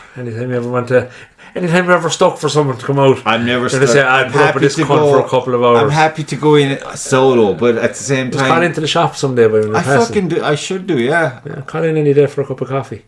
Because we're winding down now. With Building a new little weekend waiting shoots. area now up the back. Well, I say we, the father. Yeah. So he's putting in a kind of a feature wall, just an area where if a customer's waiting for a car to be finished or something, Like a green room kind of thing. Yeah, just something simple: a couch, a table, television, coffee, tea, you know, that kind of thing. Like just more of a gesture to the customers more than anything. Yeah. Like, you know, so it's either that or I send customers up to my office, or even if I'm pricing a job, I have to bring them to the office to show them the stuff on the computer. So just more of a kind of a comfort area more than anything, you know. Good idea, though. It's a very good idea. I didn't even think I had the space for it, and we just made the space for it. So father's good at making space. Out the sledgehammer. Yeah, sledgehammers. I'll be using one now next week. I was looking at that fucking job today, and the stone that was dropped off is fucking huge. Oh god! It could be like, like what the fuck am I gonna do with this shit? How am I even gonna lift it? Yeah, But a sledgehammer. That'll make it manageable. Yeah. So I'm looking forward to that. It should be interesting. And head wrecking at the same time. Yeah. But there, in the middle is where you live. You That's know, in it, the middle of that kind of agony and ecstasy. Squeeze a little bit of honey. That's it. Look, as long as you're making money and you're making a living.